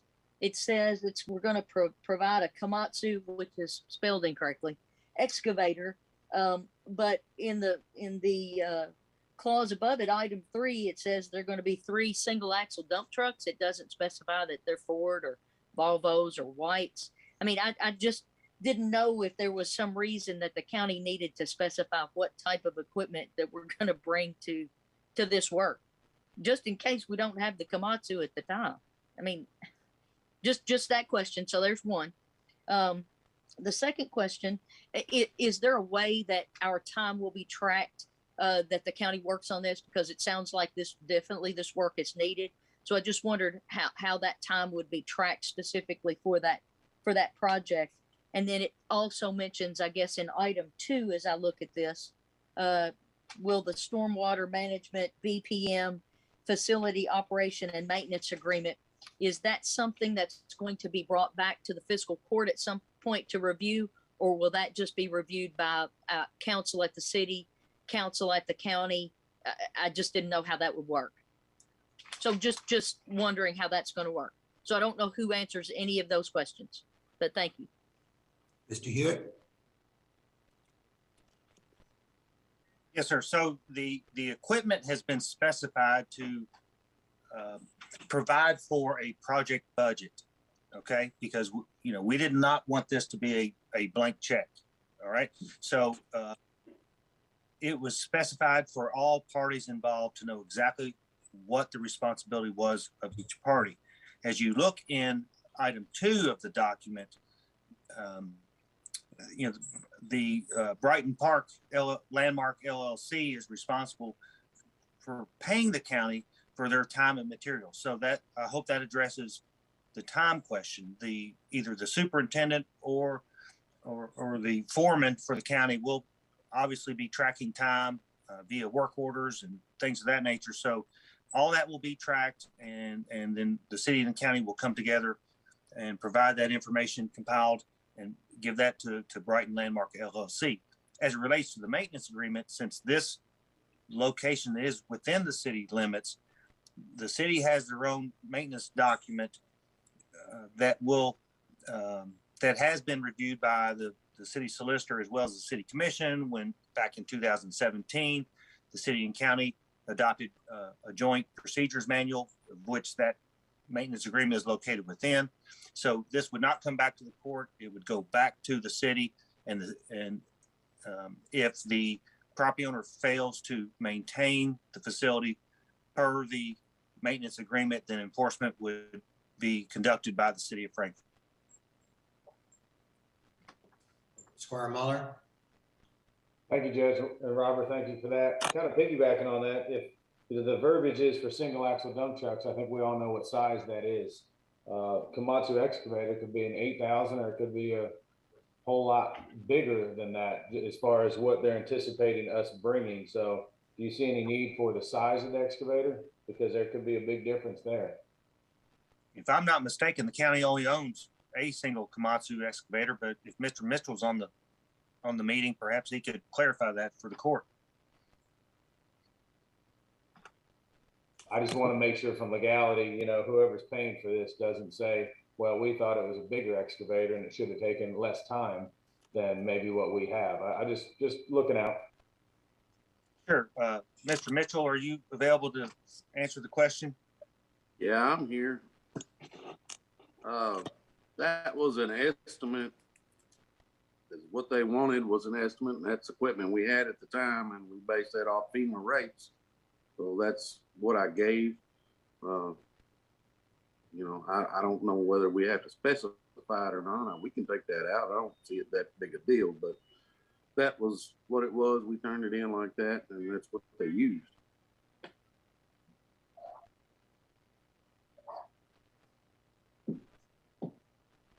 Okay, thank you, John.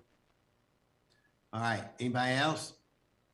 All right, seeing no one else. Robert, thank you. Great job through all that you've been working on there. Thank you. Now let's go to Mr. Sparks. We've been working on this one for a while. This is the second reading, approval of an ordinance amending the operation of the county fiscal court. Chapter 30, Administrative Code Purchase and Contracts. Mr. Sparks. Yes, sir. And welcome, sir. Good to see you. And you want to say a little bit about this? It's just the final revision, or it's on for the second reading on the final revision of that code procurement issue. We've had it kicked around, revised it once, and it's back before the court for consideration at 22,000, I believe is set, but it is set across all of the procurement code sections. So it doesn't just cover one section or two sections, et cetera. We did it to cover all of them. So it's on for second reading. All right. Any questions on that? I think it's perfect. Thank you, ma'am. Okay. Thank you, Mr. Sparks. The next item is authorization to approve amending the time and rank, time and service, employee hiring process sections contained in the SOPs for the fire department. Chief Brewer. Thank you, Judge. Good evening, court. I'd like to start off by thanking the court for recognizing the Firefighter of the Year award. Captain Daniel is well deserving. Also like to thank the VFW for sponsoring those awards. As far as the fire department SOPs, just a couple of minor changes on the time and rank, time and service SOP. The SOP committee has met and determined that from feedback from their fellow firefighters that it would be better served for everyone if the firefighter rotation was a 4-month rotation at the station rather than a 3-month. Allow them a little more time to adjust to and learn their districts. So that's the only change coming from that SOP. And then go ahead. No, you go ahead. The employee hiring process, I'm sure you all recall here recently, I think it was back in the first meeting in December, we changed the hiring ordinance to reflect age changes. So the main change for the hiring process SOP is to reflect that change. Our previous SOP stated a specific hiring ordinance. After getting feedback from Councilor Sparks, we were looking to change this to just recognize the current hiring ordinance that's on file with the administrative code. So that's the wording that's being reflected in that change. And that is correct, members of the court. And that's basically because, as the court has seen over the last 2 years, the revision, codification, et cetera, and the need to change those from time to time as opposed to use the specific formal court ordinance. So that tracks that language completely. Good job, Chief. Thank you. Be happy to field any questions anyone may have. Any questions for the chief? Chief, thank you. Sorry we didn't get the pinning, but congratulations on your new job, and you've hit the ground running, and I know that there's a lot of things that you're working on, but most importantly, we're so proud of the fire department, and we're tickled with your leadership, and so proud of everybody at the fire department, what they do for our community. What a great department. Thank you, Judge. It's a great group of employees, that's for sure. Amen to that. Y'all stay safe. Thank you. Thank you. All right, the next three items, Miss Annie, you're on, and oh my goodness, it seems like we've been working on this for a while, and this is great news, and it looks like the first one is the Farmdale Water District, and I'll say this, Annie, and I'm sure you've heard this too, but I believe it was Squire Sebastian asked about there was a $3 surcharge that was put on the residents in the district, and that was put on by the Public Service Commission. They required them to put that on there because of the water leakage. And as part of this, as you and I, Ann, have gone through and talked with the board members, that we want that taken off. They have assured us that they're going to work with the Public Service Commission to get that $3 surcharge taken off because this helps. This $100,000 will help them in what they need to do is get the water lines fixed that leak. So Annie, you want to say something first before I go to questions? Sure. Good evening, court. And as the judge was saying, tonight we have 3 of our water districts who are applying for the grant program that was created by Fiscal Court for their infrastructure projects. This first one is for Farmdale Water District, and it's out in the South Benson Road area for some water line replacements of some lines that are experiencing frequent breakage, water loss, and service interruptions. I'm happy to field any questions on that. As the judge said, Mr. Clifford Tolles, who's the chairman of the Farmdale Water District Board, has said that he will work with their attorney and with the PSC to see if they can't get that water loss fee taken off of the water bills. I'm happy to answer questions on this. Let's go with Squire Tracy. I think he was up first. Judge, you referenced the PSC required them to put the fee on. So the PSC told Farmdale Water they were going to start charging that fee, and or did the Farmdale Water request to charge that fee? From when as you all asked me if I knew about it, I didn't. So when I had a chance to talk with the board about it, it was their response that the Public Service Commission required them to add that fee. Okay. Thank you. Mm-hmm. Squire Sebastian? I appreciate you bringing that up tonight, Judge, because it was certainly something I was going to bring up. And as you referenced, it sounds like that someone had said that the PSC required Farmdale to do that. So I'll make a point to touch base with PSC just to make sure we're all very clear about that, because I continue to hear about the water loss reduction fee that's put on these bills. And we have all been told that customers are responsible for the water meter to their home and any water loss that is that occurs in that area only. So it would be good to make sure we're all clear with what the PSC has directed someone to do. Thank you so much for bringing that up, because I was going to ask about that. Thank you again. I'll come back with information for sure. Well, if you're going to talk with the Public Service Commission, I think that Farmdale, you ought to talk with the Farmdale Water District, because they would greatly appreciate you, along with them, ask the Public Service Commission to allow them to use the funds that they've collected and drop the $3 service charge. So make sure you do that as well, if you would. Well, it's probably just in some minutes somewhere on their website on PSC, because they post all of these. They post a variety of documents, especially requests for funds or directives. So that's certainly the first place to look. And and certainly their treasurer had reached out to me today, and that's how the correction of the letter and the material and the documents came about tonight after him reaching out to me on a completely different issue. So so we certainly stay in touch. It's just one of those things where I try to do my due diligence on everything. The first place I'll go is look for some documents on PSC. Thank you very much. Miss Annie, you want to go the next one? I think Squire Muller's got a question. Oh, okay, Squire Muller. Thank you, Judge. Hey, Ann, how you doing? Good, thank you. Good. Just want to make sure. I noticed on their request letter, it looks like there's a misspelling. It says 10,000 instead of 100,000. We got a correction on that today, so you should have an updated copy of the letter that also includes the date and the signature. Appreciate Squire Sebastian calling those details out to Mr. Morse and him following up on that, and Mr. Tolles as well.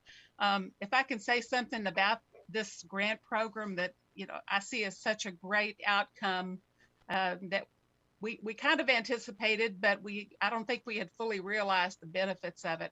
When we started this discussion with the water districts, one of the things that we required them to do was to enter certainly these projects that they have planned on applying for the grant for, but also to enter all of their infrastructure need projects into the WRIS portal, because many of them were not familiar with that process at all. And of course, that's where the ability to fund these infrastructure projects normally comes from. So we were able to not only get them familiar with this process and get them connected with Karen Leverins, who's head of Water Management Council at Bluegrass Ad, but also that enables them to network with all of the water districts in 17 other counties. So it gives them a great source of communication, not just with us, which it has been, but also with the ad, with KIA, and with other water districts. So we feel like it's been a true educational process going through this. And we've had, for example, Woodford County reach out to us and say, tell us what you did, because Karen Leverins is talking so highly about this program, and we want to repeat that in Woodford County. So there's been a lot of positives already come out of this, and I think of course the infrastructure improvements will be the ultimate positive. So I'm happy to answer any more questions about Farmdale, or I can move on to the next one. Squire Booth.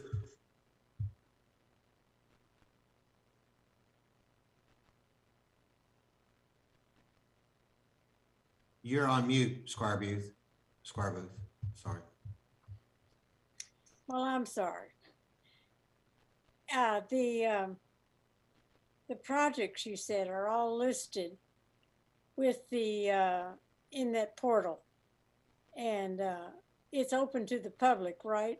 I mean, it certainly is. You can go on the KIA website and you can access the portal and pull up any of the projects in Franklin County and take a look at them.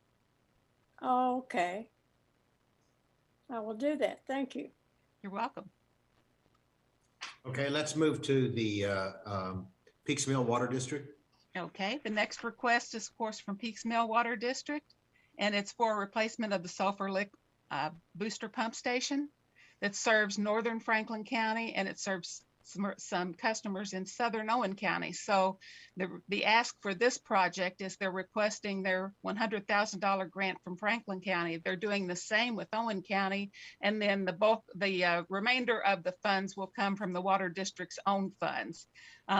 This pump station currently will serve 124 Franklin County households, 64 Owen County households.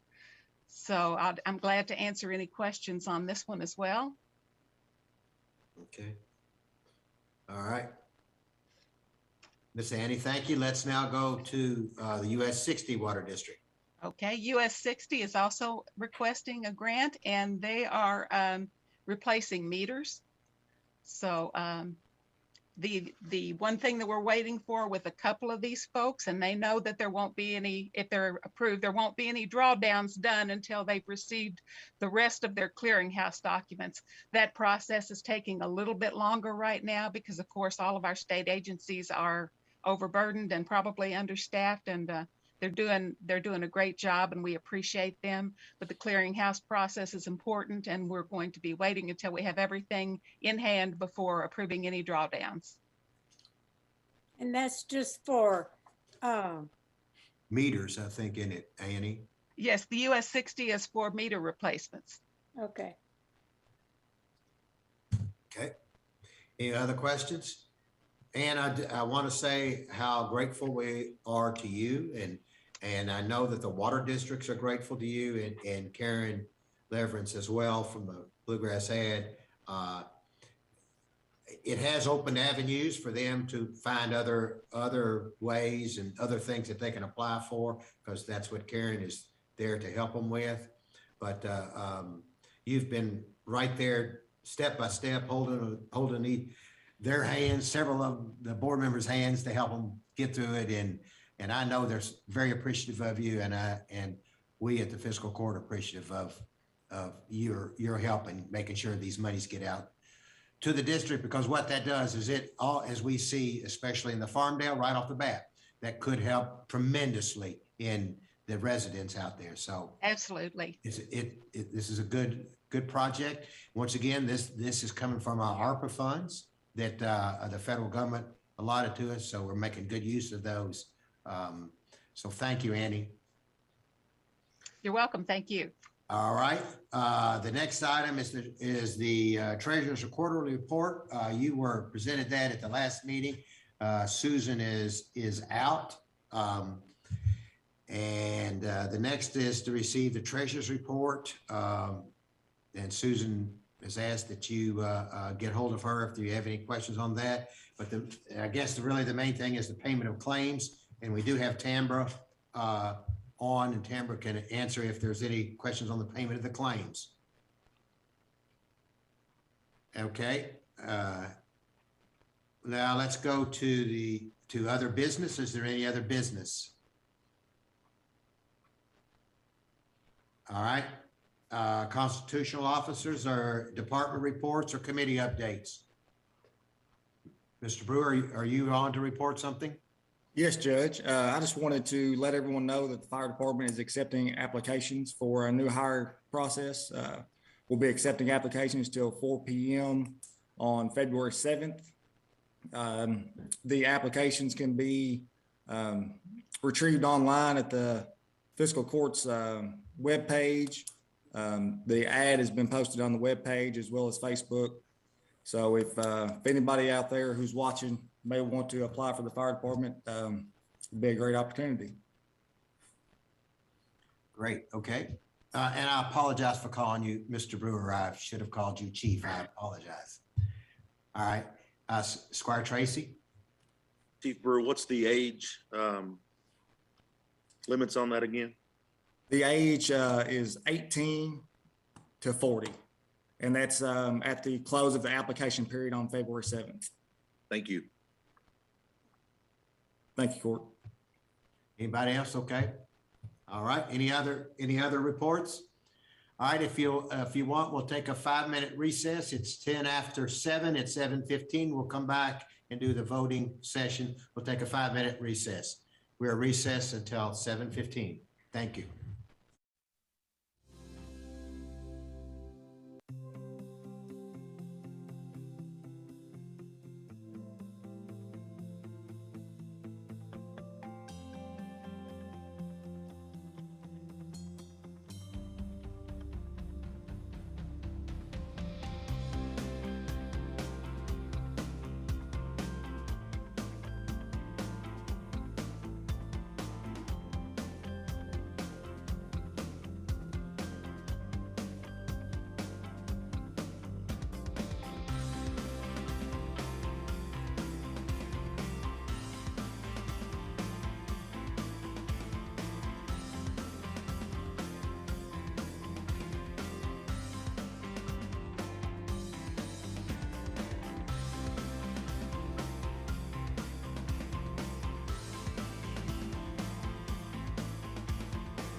everybody.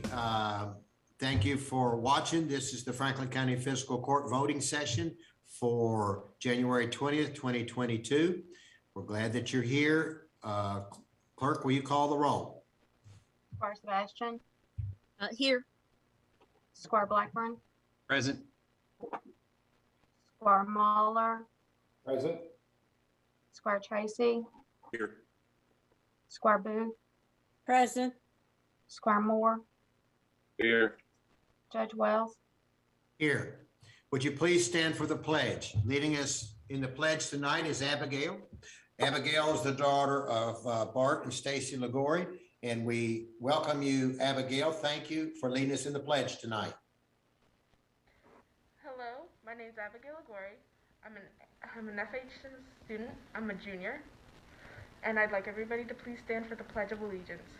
I pledge allegiance to the flag of the United States of America and to the republic for which it stands, one nation, under God, indivisible, with liberty and justice for all. Thank you. Good job. Thank you very much. All right. The first item on the agenda is authorization for approval of minutes from our regular meeting of January the 7th, 2022. So moved. All right, thank you. Second. Is there a second by Squire Sebastian? All right. Call the roll. Squire Sebastian, Yeah. Squire Blackburn, Yes. Squire Muller, Yes. Squire Tracy, Yes. Squire Booth, Yes. Squire Moore, Yes. Judge Wells. Yes. The next item is authorization to surplus a vehicle for trade-in purposes from the sheriff's office. So moved. Seconded by Squire, moved by Squire Blackburn, seconded by Squire Booth. Discussion, call the roll. Squire Sebastian, Yes. Squire Blackburn, Yes. Squire Muller, Yes. Squire Tracy, Yes. Squire Booth, Yes. Squire Moore, Judge Squire Wells. Moore, we didn't hear you. Yes. Okay. Judge Wells. Yes. The next item is the second reading and approval of an ordinance amending the Franklin County Code of Ordinances, Chapter 155, Section 155.085, Table of Permitted Uses, to include the land use of many warehouses, self-storage facilities as a permitted use in the Highway Commercial Zoning District, and Section 155.089, noted special conditions, to add noted special condition number 28. Is there a motion to approve that? I'm sorry. Who said anything? No motion? Okay, Yeah, I'll make the motion. you'll make the motion? Is there a second? I'll second it. Call the roll. Squire Sebastian, There was inconsistent, I guess, discrepant information in the minutes of the Planning Commission on December 9th, which were provided as part of our packet and which we discussed tonight at the work session. So I guess for that reason, I'll be voting no on it tonight. Was this something we should put off till we get that figured out? I think the record needs to be cleared up. And I said that earlier. I'll still stand by that. So if we're going to be forced to vote on it till that's cleared up, because we're going to have discrepant records from here going forward on this issue. Well, I think we ought to table this, Judge, until we get that. Can we now table it now that's gone to a vote, Tambra? I would like to defer to the county attorney. Okay. I can withdraw my vote if somebody will withdraw their motions. The matter's already been presented for a vote. So we have to vote on it? Yes, sir. Okay. There was a motion and a second. Yes, there was. Can they withdraw their motions? Not. I withdraw my motion. Can you withdraw the motion? Happened before. No. You can't withdraw it, so we have to vote. At this point, you've already voted for it with the motion and a second to be decided on. If we did it before, I'll take the blame for that, but the motion's already out there. Okay. Squire Sebastian, did you call on Squire Sebastian? She voted no, right? Correct. Continue to call the roll. Squire Blackburn, I just want to say, if I remember correctly, we had an issue like this come up before where Squire Moore made a motion and withdrew his motion, and it was reconsidered. We didn't move forward with it. That was on a findings of facts. No, that was on a park project plan. I do believe that this has occurred previously, and I don't have my Robert's Rules of Order with me. However, I think that if the court gives permission for a motion to be withdrawn, that it can be. But like I said, I don't have my book with me, but I believe that is how it's supposed to officially be handled, is that everyone agrees that it's okay for a motion to be withdrawn. Yeah, if we're not clear on the minutes coming to us, I think we should pull it. We should what? He's withdrawn his motion. We're not clear on the minutes got from the planning committee. But so is that the issue that you're wanting to withdraw it on, is because of a lack of clarity from the planning commission? Yes. Minutes, the minutes. And is the court all consistent in the reconciliation by withdrawal of the motion? I would like to vote. Oh, well, okay.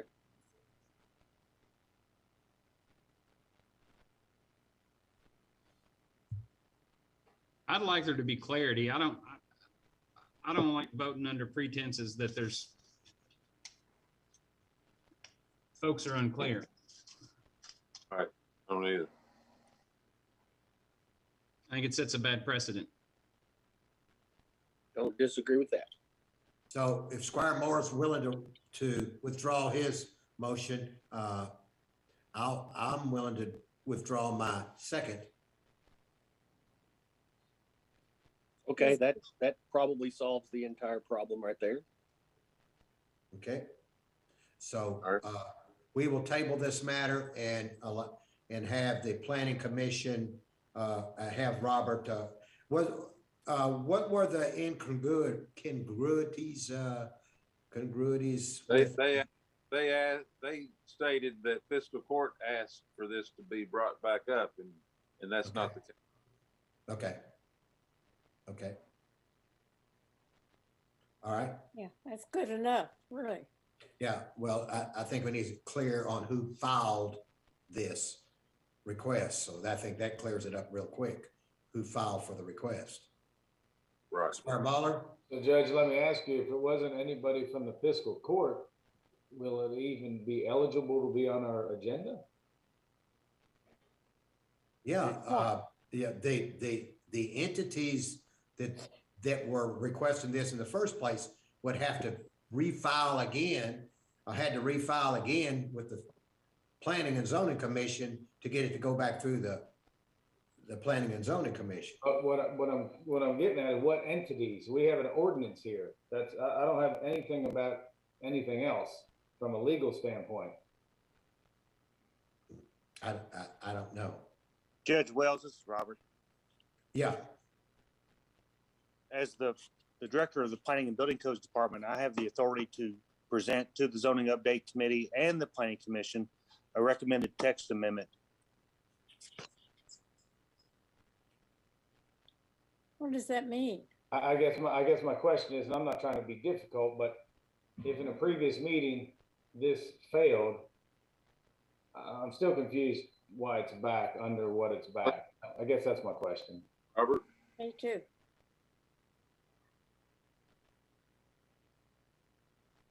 I think changes have been made since the last request.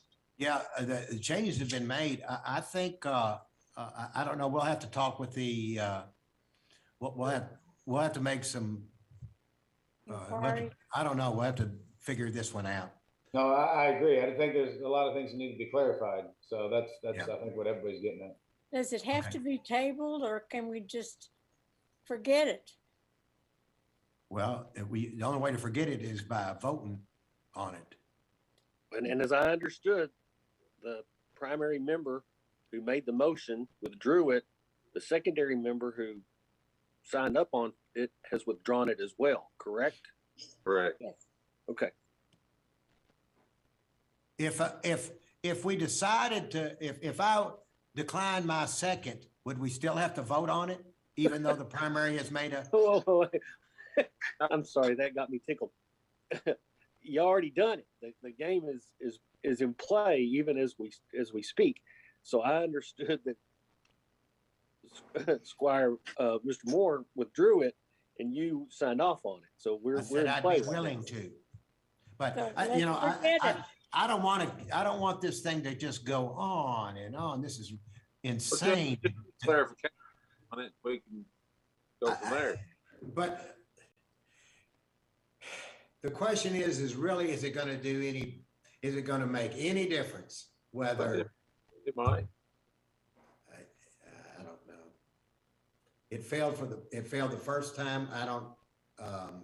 There's been changes made. So Forget it. No motion, no second, forget it. Robert, what do you recommend? Do you recommend that we go on and vote on it, or do we go back to Planning Commission? Do you have a recommendation?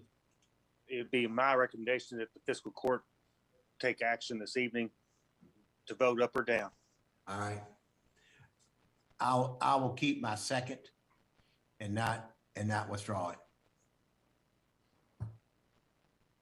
So just so everybody's on the same page, we're back to the Voting. back to square one again to vote on it or not, correct? Yep. Yes. Okay. But I thought Squire Moore had withdrawn his motion, so somebody else is gonna have to make a motion. There's a second, nothing. Thank you, ma'am. That was my point. It's gonna just restart again. Thank you. Okay. Thank you, Counselor. Okay, the judge has to ask for a motion. Tambra has to ask. Tambra has to read. Do I have to read it again, Tambra? Okay. The next item on the agenda is second reading approval and ordinance amending the Franklin County Code of Ordinances, Chapter 155, Section 155.085, table of permitted uses to include the land use of many warehouses, self-storage facilities as a permitted use in the highway commercial zoning district in Section 155.089, noted special conditions to add noted special condition number 28. Is there a motion? If you want to be voted on, somebody needs to make a motion. If you want it to end, you have to make a motion. If you don't make a motion, then it goes to continues on. It does. Do what? It does for failure of lack of a motion. Miss Harris. Squire Booth, you wanted it to be voted on, so you should have made a motion. If I make a motion, then I have to not vote the way I want to vote. You can vote any way you want. You All vote right, any way you I'll want. make a You're just motion. bringing it up to vote on. I move. Okay? All right, you're making a motion, right? Yes, I am. Okay. All right. Does anybody want to make a second? I'll make the second. Let's vote on it. Squire Sebastian. As I said earlier, if it stands the same way, I think there was inconsistencies and discrepant information in the minutes of the Planning Commission on December 9th, and we discussed that at length during the work session. So because of that, I'm voting no. Squire Blackburn.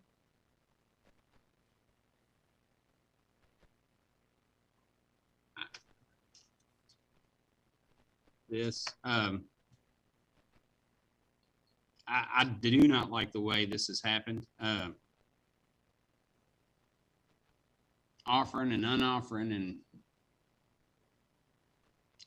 talking people into things while we're voting. This is not the way we're supposed to do this. I represent the people that are in my district, and I feel dirty just the way this has happened. I don't like it. I think we wait for the text amendment. We look at it for face value. We get the record straight. We get the paper clean, and then we vote on it. We had that opportunity. I think it's been manipulated to make us vote. I'm not voting on it. Could you turn your camera on so that I can officially record your vote? I'm sorry. I'm We sorry. lost you. I've got a. It's okay. So are you going to abstain? Yes. Okay. Squarmuller? Way too many questions about how we got here, where we are. I can't with good conscience vote on something that just, I don't think anybody in this court understands where we are with. So if we have to vote, I'm gonna have to vote no. Squire Tracy? With the discrepancies that we've been presented, no. Squire Booth? Well, I'll give a reason. I vote no, and the reason is this is an ordinance that affects the whole county. And I think it's a bad idea. No. Squire Moore? I say we're gonna force this to come before us a third time because we wouldn't go back and get it right the first time, or the second time rather. But because of all this, I'm gonna vote no, but it'll be back. Judge Wells? All we have to do is let it get clarified. I'm not sure clarification. But we're not doing the applicant justice because of possibly a clerical error from the commission. So we should have went back and done that, but it'll be back. I'm assuming, maybe not. I don't know. I'm sorry. I really don't understand the incongruity that saying that our planning and zoning director said that the fiscal court, I interpret it as saying that the fiscal court said this back in whatever time it was. I don't see that as an issue that should stop this voting. That being said, I think that we can go on and on and on and on. And I don't think it's not fair to the applicant either. If you're not for it, then my God, don't make people it's costing thousands of dollars. I'm sure that this applicant it's already cost them twice the amount because they've gone and gotten a lawyer for the second time, thinking that they had an opportunity to change this.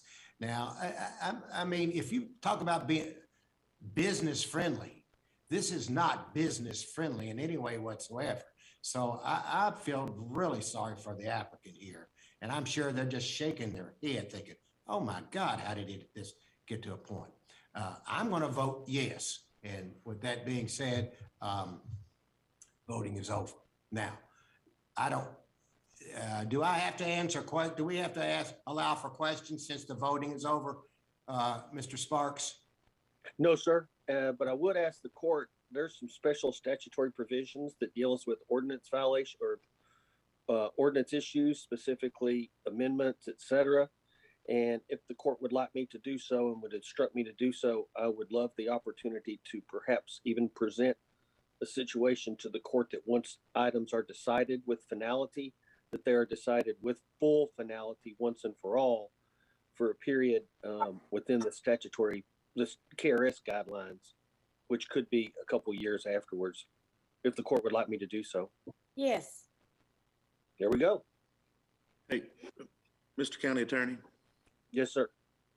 in regards to that line item that we just voted on, was that for an applicant or was that for an amendment to an ordinance? I keep hearing applicant.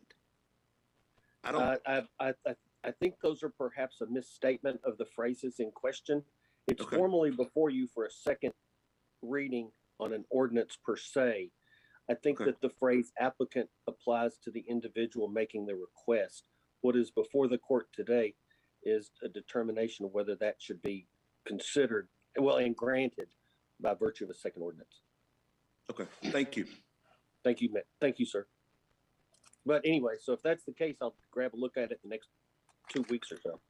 Go ahead. Thank you. Thank you, All sir. right, the next item on the agenda is first reading of an ordinance amending the Franklin County Code of Ordinances, sections 155.010, definitions, 155.085, table of permitted uses, and create section 155.124, residential recovery facility, to sections 155, conditional uses, to add the land use of residential recovery facility as a conditional use in the, Tamara, would you help me? The agricultural Yes. AG, It would the be rural AG. residential RR, Yes. is it the rural residential RA? No. Okay, so we're marking out, I did it on another sheet. Are we doing RB? Yes. Yes. Are we doing RC? No. Are we doing PO? Yes. Are we doing CL? Yes. RC was a no on my notes. I got it as a no. Are we Okay. doing CG, Yes. CH, Yes. IC, Yes. and IG? Yes, sir. All right, I'm gonna go back and read it again so we make sure we've got it, okay? This is the first reading of an ordinance amending the Franklin County Code of Ordinances, sections 155.010, definitions, 155.085, table of permitted uses, and create section 155.124, residential recovery facility, to section 155, conditional uses, to add the land use of residential recovery facility as a conditional use in the agricultural AG, the rural residential RR, the rural residential BRB, the professional office PO, the rural limited commercial CL, the general commercial CG, the highway commercial CH, the industrial commercial IC, and the general industrial IG zoning districts. The vote will be on the February 11th meeting. Was that correct, Tambra? Yes, sir. Thank you. The next item is authorization to approve a resolution authorizing the creation of a temporary construction easement, permanent sanitary sewer easement, permanent access easement, and permanent utility easement for a new City of Frankfurt sewer pump station in Lakeview Park. So moved. Moved by Squire Muller. Is there a second? Second. Second by Squire Moore. Call the roll. Squire Sebastian, Yes, happy to help those residents out in Silver Lake. Squire Blackburn, I'm a firm believer in upgrading our infrastructure. I'm a firm yes. Squire Muller, Glad for everybody's help on this one, and I'm a yes. Squire Tracy, Yes. Squire Booth, Yes. Squire Moore, Yes. Judge Wells, Yes, the next item is authorization to approve a resolution authorizing the county judge executive to execute a memorandum of understanding between Brighton Landmark LLC, City of Frankfurt, and Franklin County Fiscal Court for the purposes of repair to a stormwater detention basin located on Brighton Park Boulevard to mitigate flooding. So moved. Second. Questions? Call the roll. Squire Sebastian, This is another win for residents. Yes. Squire Blackburn, I just want to say thank you to all the parties involved. I know Robert's worked on this for a while. I appreciate him getting the moving parts all together and the interaction between the city and our road department to help the citizens and mitigate some flooding issues. Yes. Squire Muller, Yes. Squire Tracy, Yes. Squire Booth, Yes. Squire Moore, Yes. Judge Wells, Yes. The next item is a second reading approval of an ordinance amending the operation of County Fiscal Court, Chapter 30 Administrative Code Purchases and Contracts, Section 1.18118, Procedures Prerequisite to Use of Negotiated Process, and Section 0.120, Small Purchase Procedures of the Franklin County Code of Ordinances by setting a fixed minimum amount for the negotiated and bid process requirements. So moved. Second. Call the roll. Squire Sebastian, Yes. Squire Blackburn, Yes. Squire Muller, Yes. Squire Tracy, Yes. Squire Booth, Yes. Squire Moore, I think this is a mistake. We should be doing what the state does, but it's what the court wants. So I vote yes. Judge Wells, Yeah, I think the state does 30,000. It was recommended that we do 22. I believe the city does 30,000. I don't see any reason why we can't do 30,000, so I vote no. The next item is authorization to approve amending the time in rank, time in service, and employee hiring process sections contained in the Standard Operating Procedure Manual of the Franklin County Fire Department. So moved. Second. All right, call the roll. Squire Sebastian, Yes. Squire Blackburn, I want to thank our new chief for being proactive. He is trying to make ways to make it work better for the firemen and service to our community. He even polled his firemen, and I'm grateful, and I vote yes. Squire Muller, I'm a big fan of SOPs. I'm a yes. Squire Tracy, Yes. Squire Booth, Yes. Squire Moore, Yes. Judge Wells, Yes. Next item is authorization to approve a resolution in support of a grant funding Farmdale Water District Utility Project up to $100,000. So moved. Amen. Second. All right, and seconded. Discussion, call the roll.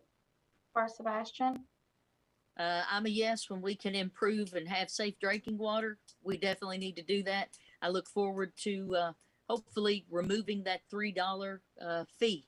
And I'm certainly going to look into that for a water loss. So I'm a yes. Squire Blackburn, Yes. Squire Muller, Yes. Squire Tracy, Yes. Squire Booth, Yes. Double yes. Squire Moore, Yes. Judge Wells, Yes, these are the next two items, so that makes three tonight that we'll be discussing this $100,000 for the water districts. We did one at our last meeting for the Elkhorn Water District, and these are monies that were set aside by the ARPA committee and the fiscal court. These monies were part of the American Rescue Plan, and so we're using these monies to put back and help our citizens. Even these are water district monies. There's other monies that we're using, and we're very proud to use these monies in the proper way to help our community. So with that, I vote yes. And the next item is authorization to approve a resolution in support of a grant funding the Peaksmill Water District Utility Project up to $100,000. So moved. Second. Call the roll. Squire Sebastian, Yes. Squire Blackburn, Yes. Squire Muller, Yes. Squire Tracy, Yes. Squire Booth, Yes. Squire Moore, Yes. Judge Wells, Yes. The next item is authorization to approve a resolution in support of a grant funding US 60 Water District Utility Project up to $100,000. So moved. I choked. Okay. All right. Squire Moore with a second, I think. He was a little bit. Okay. Okay. All right. Call the roll. Squire Sebastian, Yes. Squire Blackburn, Yes. Muller, Yes. Squire Tracy, Yes. Squire Booth, Yes. Squire Moore, Yes. Judge Wells, Yes. The next item is authorization to receive the treasurer's quarterly report for the period ending December 31st, 2021. It was discussed at our last meeting. So moved. Second. All right, call the roll. Squire Sebastian, Yes. Squire Blackburn, Yes. Squire Muller, Yes. Squire Tracy, Yes.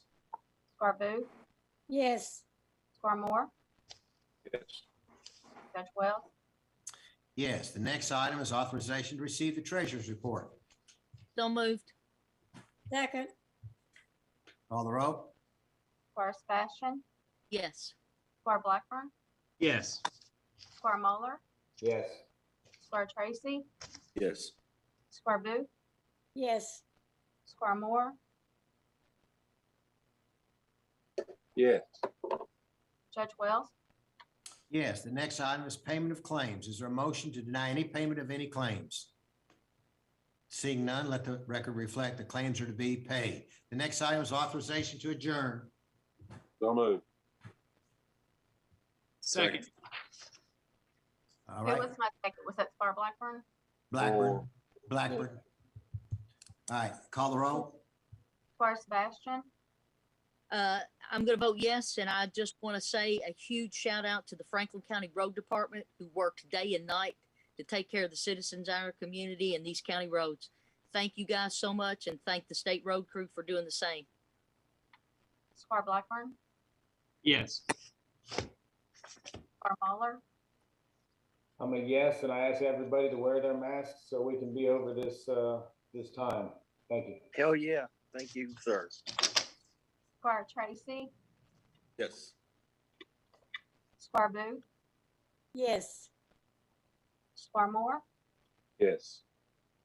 Judge Wells, Before I vote, I want to announce to the public that the Park Master Plan public hearing has been set for February the 7th from 4:30 to 6:30 at the Paul Sawyer Public Library. As part of that, you don't have to come to the meeting, but you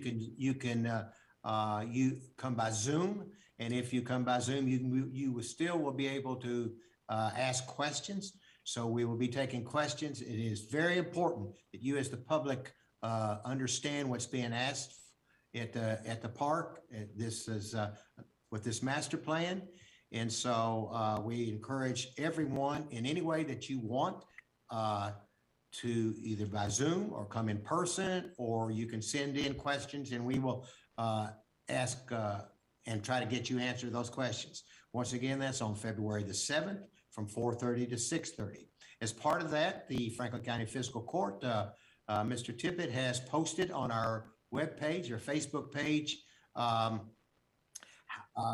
the park meetings that started with the formation of the Lakeview Park Master Plan all the way up to the last meeting. So you can click on a link and see the entire meetings and what was said, what was voted on or not voted on. And so you'll have, for transparency's sake, you'll get to see the entire meeting process and what led to the Lakeview Park Master Plan, which will be presented on February the 7th.